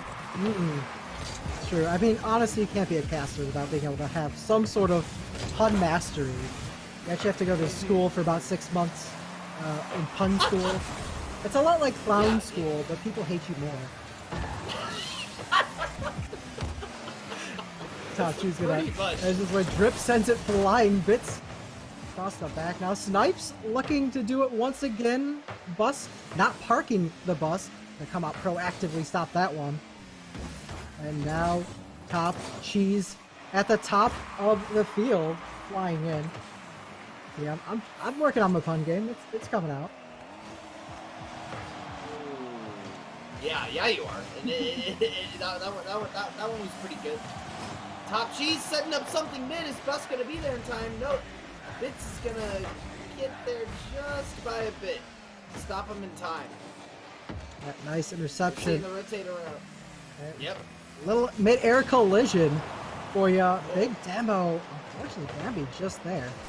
Stop that one. Wow, Bambi taking the control from Bus 2 in that midfield. Drip going up, but both players are rotating back for boost. Bus going up again, trying to get it out of this midfield. Drip looking to make a play here in the midfield. Not finding it though. Bits now trying to do something for Central Florida. Ooh, that was almost a great pass over to Snipes. Wasn't quite able to get there. Drip looking fresh right now with that pass. Now, coming up off the wall, Bambi. And a counter play. What a shot!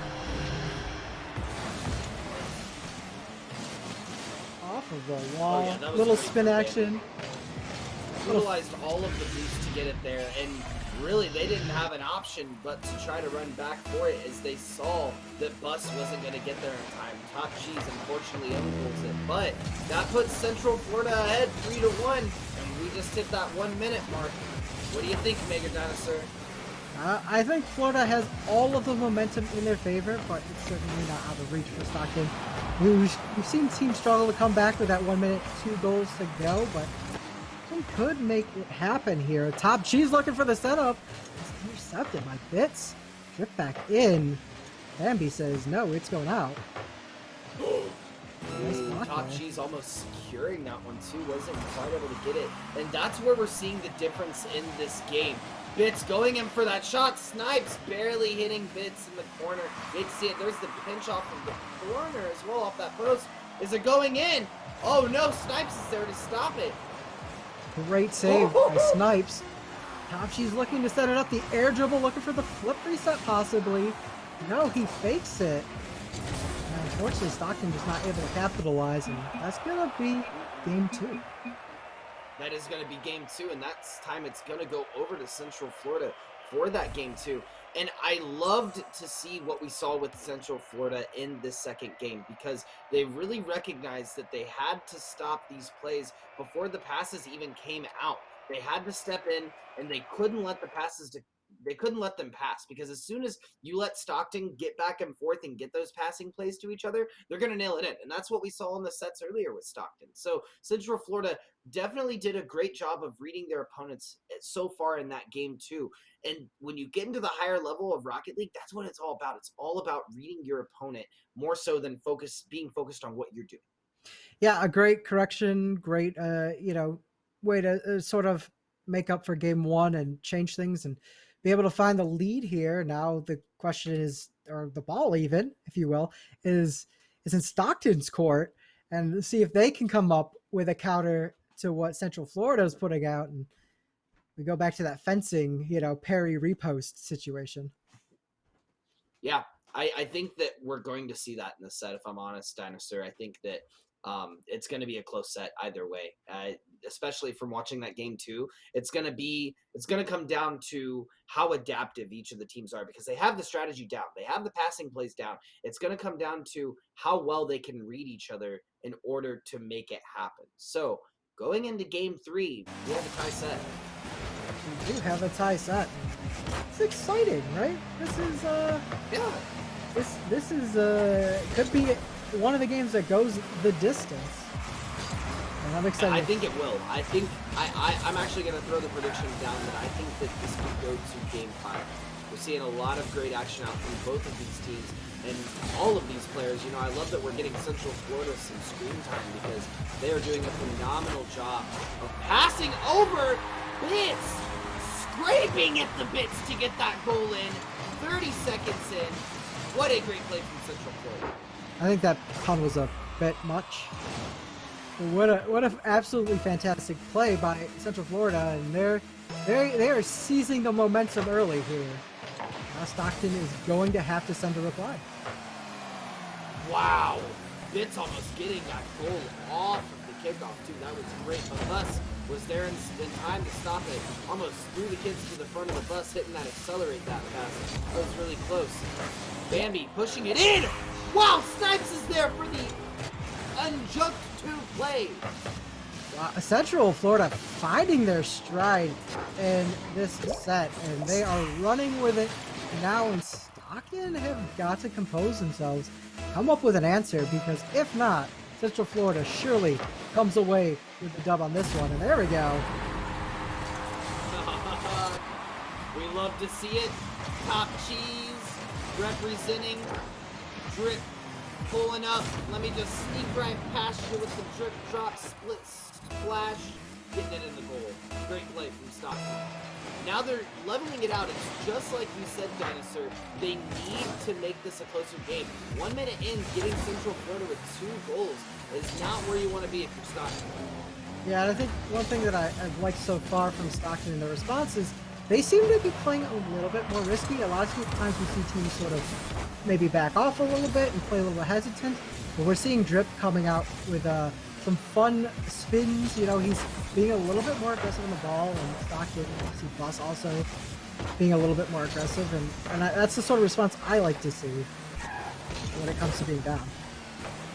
Likewise, I think that that's the best response to that. And really, we talk about how mentality can affect gameplay.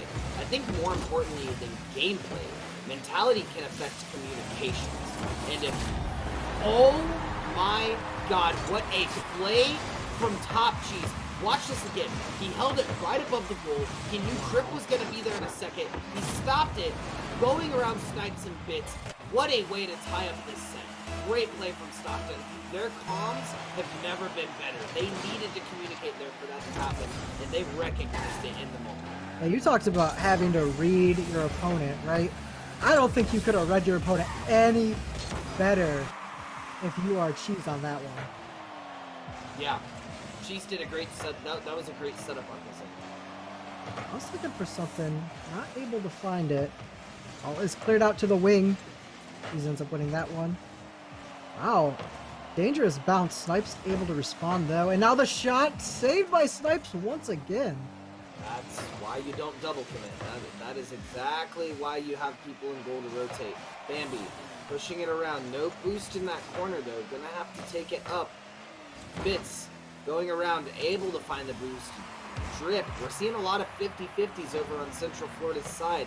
Snipe trying to get a play out here to get it in that midfield. And we're seeing a lot of Stockton had already committed to that side, so they weren't really in position to push it back. Bambi going off of Drip, and it's gonna hit in the goal. What a play from Bambi! What happened? Look at this. Surely he clears it, but no, Bambi.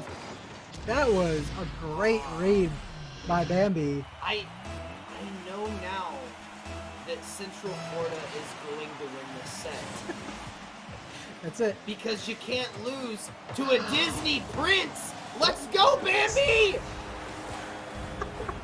Sorry, losing my bias a little bit. I don't even know either of these teams. Great shot from Central Florida there as well.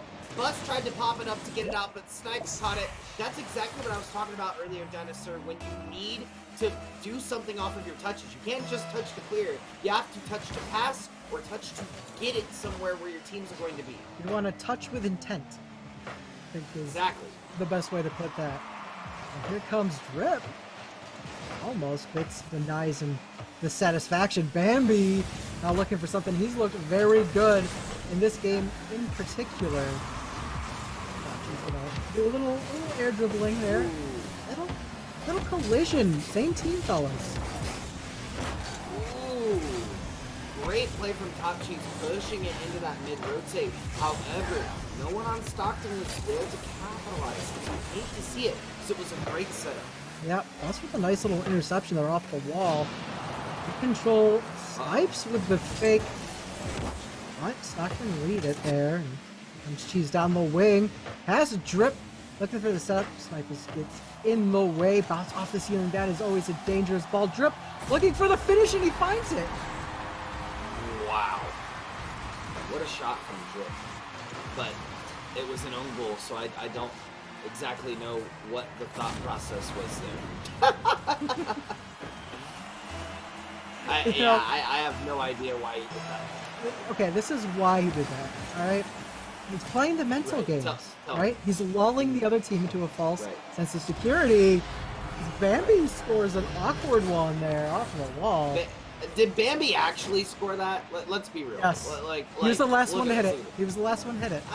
Yeah, but yeah, but no, it was that was definitely Bambi's goal. It was a little bit of a, I don't know. The past minute of this game has just been back and forth, almost clumsiness on both teams. Maybe a little bit of pressure being felt there. West gets credit for that goal, but I thought it went over the top. Yeah, Top Cheese throwing Drip, crossbar, Drip turning around. It would have probably been Drip's goal. Bus barely touched it at the end, but very great play. And now it's 5-4. This is the scoring game that we're talking about. And if you had rewinded 2 games back and showed me that 1-0 game, Stockton taking it over Central Florida, I would not have guessed that we would be here now. Yeah, you know, Central Florida, Stockton, low scoring games. You know, only 9. It's just 9 goals. You know, really. We may hit double digits. Real snooze fest over here. Drip. Drip throwing it up mid. Looking for a play. This is a nail biter, folks. I truly don't know. It could sway either way. And I think no matter what, par none, if these teams take anything away from today, it's that they found a great scrim partner. Yeah, I mean, geez. These teams are... Oh, probably this hands down has to be the closest match.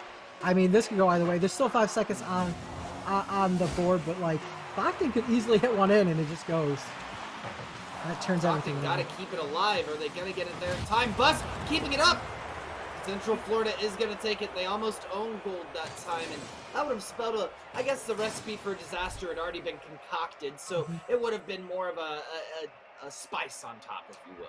You know, it's kind of like in soccer when you're in the 90th, 94th minute in stoppage time and you have the goalkeeper come up. It's like, yeah, you know, they could easily score on us, but at this point we got to get one in the net, boys. So, you know, I I don't think they have to be thinking too hard about that almost own goal going in there. Right.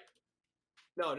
Yeah, and it was a close game. Very much a lot of back and forth action in the mid game, and Stockton was only down a point in that set or in that game, right?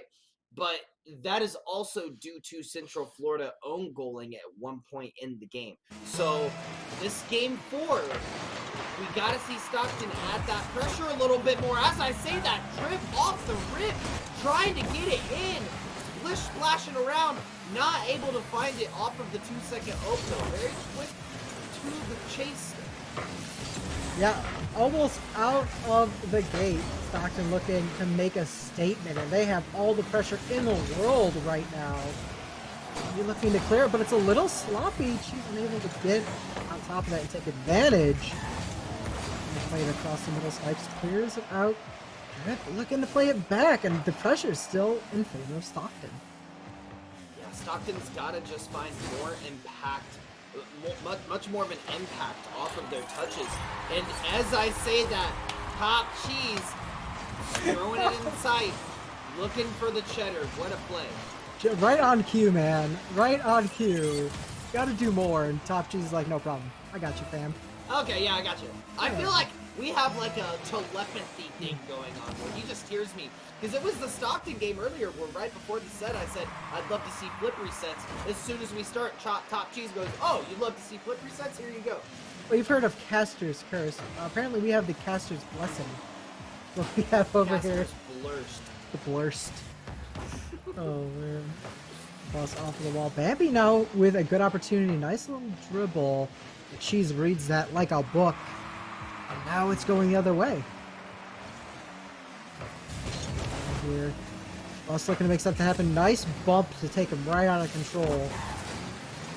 Cheese interception. Oh, this is dangerous right in the corner. that's a tough position to be in because Top Cheese wanted to find something, but all the momentum had stopped in that post and wasn't really quite able to find anything. Drip going for the play though, and Snipes is there to block. That was swiftly. Very close off the back wall. Bambi reads it though. Drip looking to put it back into the danger zone. But Bits responds very well. Bus saved by Snipes. Back down. And we're just kind of circling the drain here a little bit. Bus throwing it back down again. Bus is doing a great job of keeping this midfield control, not allowing the ball to go on Stockton's side at all, and they're just pressuring Central Florida's goal. However, they have to find more value off of it. They're not really getting in that goal range and setting up for actual shots on goal. They just keep berating it off the backboard. Yeah, touch with intent, as I guess I would say you would say, right? Gotta look to make something happen with those touches, and they're just kind of. It seems like they're just hitting it for the sake of hitting it and keeping the ball in the other team's end, and that's all well and good. Yeah, but eventually, clearing. you have to do something with that, right? Yeah, otherwise you're losing your advantage because you're putting yourself in advantage. Top Cheese staying in advantage too. What a gorgeous Mixing it play! up with some provolone. He's absolutely shredding it. Shred it like shredded cheese. Like shredded cheese, exactly. 2 goals on the scoreboard now. Stockton taking this one away, and I'm smelling it right now. It's brewing, but we may be in a Game 5 situation here, Dinosaur. Yeah, I think we said in the beginning it certainly could go that way. That happens to look like the current momentum bus putting the nail in the coffin, so to speak. Unfortunately, there is still 2 minutes left on the clock, so. Is this the movie Speed? Because this bus is not stopping. It can't stop. 3-0 now. Are you Keanu Reeves? You said the momentum is in effect, and I agree. The bus has the momentum. Bus. Yeah, don't stand in front of a bus that is moving. That is my advice to you. Drip with a nice little shot. Bambi handles it very well there. And now Bus looking to return the ball, but Bits intercepts. Maybe a little pinch can't quite make it happen. Minute 30 left on the clock. 3 goals. Minute 30, very close. Central Florida's gonna have to find something here if they want to take it home now. Otherwise, we're going into Game 5, folks. It certainly looks to be that way. But Rocket League is a game of momentum, and if you can get a little bit on your side. Oh. That feels bad, man. What a play by Top Cheese. Bits zigged when he should have zagged. Yeah, that happens to me all the time. Yeah, that's really the best way to put it. I mean, he was stuck in that position, and Top Cheese was able to play it off of his positioning. Top Cheese, oh my god! Chill! He said, this I man am. Is just, this person, I don't know if it's a man, this person is slaying it right now. Snipes getting one on the board for Central Florida, though. Great control on the right side, or left side. Caught it from Bambi. Bus was out of position, and Top Cheese was out of boost. And that is why, kids, you focus on your boost management. Boost management, very important. However, don't go all your way out of your way to get that big boost. Please stop. Please stop doing that in my lobbies. Plenty of these little boosts that you could just take on along your way, instead of having to go out of your way and messing up the rotation. Get the big one. Yeah, that's what we call a big sack. Yeah, it is a big sack. Snipes pushing it up midfield. Bambi trying to find something is gonna get 50 though by Bus. Ooh, nice little bit of control from both. Using a lot of boost to get there off the crossbar, almost in front of the goal, very close. Minute left, 30 seconds left. Just one on the board for Central Florida. I know that they're pushing for this second. Stockton looking like they're gonna take this into a fifth game. Yeah, dangerous ball across the top of Bus. In full control. Bambi looks like runs out of boost there. And now Top Cheese is going to take it away. Secure the 2-2 draw. for Stockton, and that is going to give them the opportunity to take away the next game. Central Florida says, no, we gotta put one more in, boys. This is a matter of pride. They're keeping it alive. They're keeping it alive. You like to see it, right? Okay, that's it. Yeah, you like to see it. You like to see it. Don't give up. Yeah, you do love to see it. I know I love to see that because we are going for the first time today, period, into a Game 5, and I love Game 5 situations because this is where all the money is. This is where all cards are on the table, and you have to be ready. This is where the pressure of the mental is going to kick in, and if you're not ready for it, you're probably going to choke. Game 5 is where choke artists are made. Now, that's not to say if you lose a Game 5 situation, you're a choke artist, right? That's just saying that Game 5 has that pressure. Yeah, I mean, this runs at all levels of sports. You know, esports, regular sports. You know, when it comes down to it, you know, when the money is on the line, are you going to be able to perform? And that is what separates the champions from people like me who are stuck in black. Oh, coming off here. Cheese looking to set something up.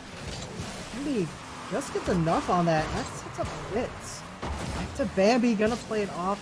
Interception kind of ruins that play. Decent shot. I don't think that's ever going in. Well, they were all three there. I mean, Yeah. if they double committed, that could have potentially happened, and maybe that's what he was looking for. He's looking to see if they would, because that could open up a shot opportunity later. But 1 minute into Game 5, I feel like you're going to see a repeat of Game 1 Dinosaur, where it's going to be low scoring. Very, very possible. I mean, that's just human nature, right? Sort of withdraw yourself a little bit, play a little safer. You know, when everything's on the line. All hits. Oh, The top no, shelf Drip wasn't doesn't there. quite gonna win though. They needed Drip to be in that corner. He ran around the boost on accident, wasn't able to find it. Bus sitting there with no boost, having to rotate back as Drip is now going for the shot. Not gonna find anything though. Bus trying to find something with seeing a double commit from Bits and Bambi. They're gonna push it back, and we're seeing, like you said earlier, a lot of clears on both sides. Yeah, sometimes that's the name of the game though. You drive it down, you try to find something, doesn't happen, you go back and you just kind of do that for a little bit till somebody makes just enough of a mistake that you can capitalize on it. Right. There we go. Ball. Bambi is here with these aerial plays. I am loving to see the action of flying deer through the air. Call it a deer in headlights, if you will. The opposite. Say it's tripping deer, or maybe raining deer. Yes. Raining deer. I would say that. It's been pretty crazy. Honestly, watching Bambi play has been a privilege. It's been very fun. It's going in for the shot. There it is, the cleanup from Snipes. Snipes is going to find it. Oh, you got smiley faces OP, man. Bambi's onto something. Yeah, they are. Central Florida now with 1 point on the scoreboard. We're halfway into this game. So, Stockton has to look to put on the pressure a little bit and try to get these goals. Bus! Almost finding it, but we are seeing Central Florida come out, pull out the cheeky plays. So, Stockton's going to have to put a halt to that very soon. Yeah, and here comes Snipes. And apparently Stockton not gonna quite put a stop to it right there.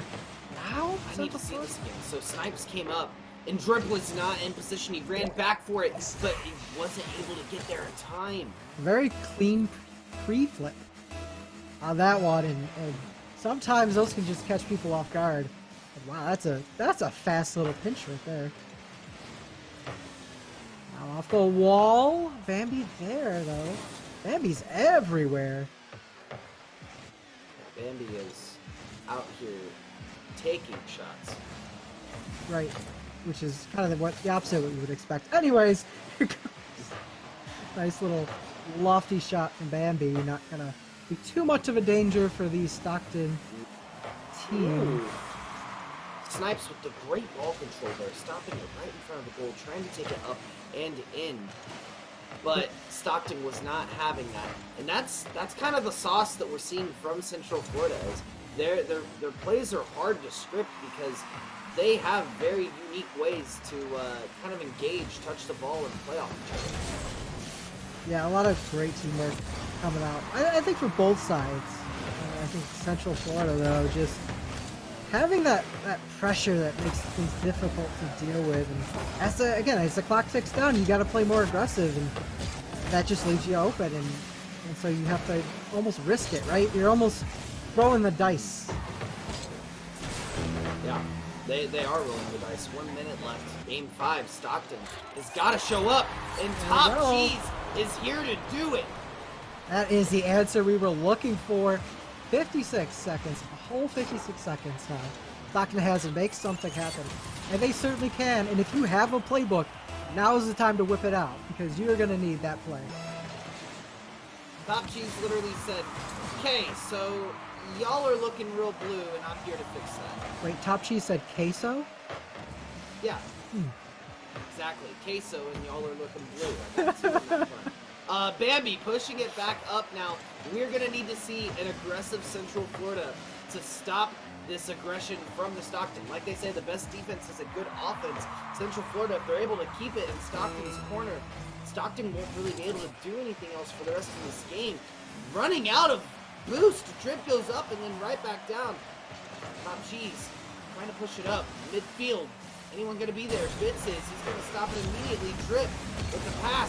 Bitz is there. Over top of Bitz's car. Bambi's going to rotate around. 10 seconds left on the clock. Bus goes up. 9-8. Central Florida's in control. Top Cheese has to take control here. Bus has to get on it. He's able to get it in the goal. Lining it up. And they were both double committing. They weren't able to get there in time. Bus still up in the air though. Drip looking for something. No, instead it goes in.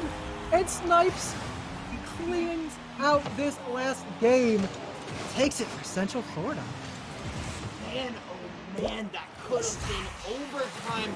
But Bus and Top Cheese both decided to ball chase at the same time in front of goal. One of them needed to break off, rotate around, and try to shoot straight through for that open shot, but they weren't able to take it. Great game overall from Central Florida and Stockton College. Wow. What a performance. Yeah, I mean, I wouldn't have guessed. A strong finish from Central Florida, right? And I mean that was a close game right up until like the final second. And that is exactly what we wanted, and just an entertaining match of Rocket League.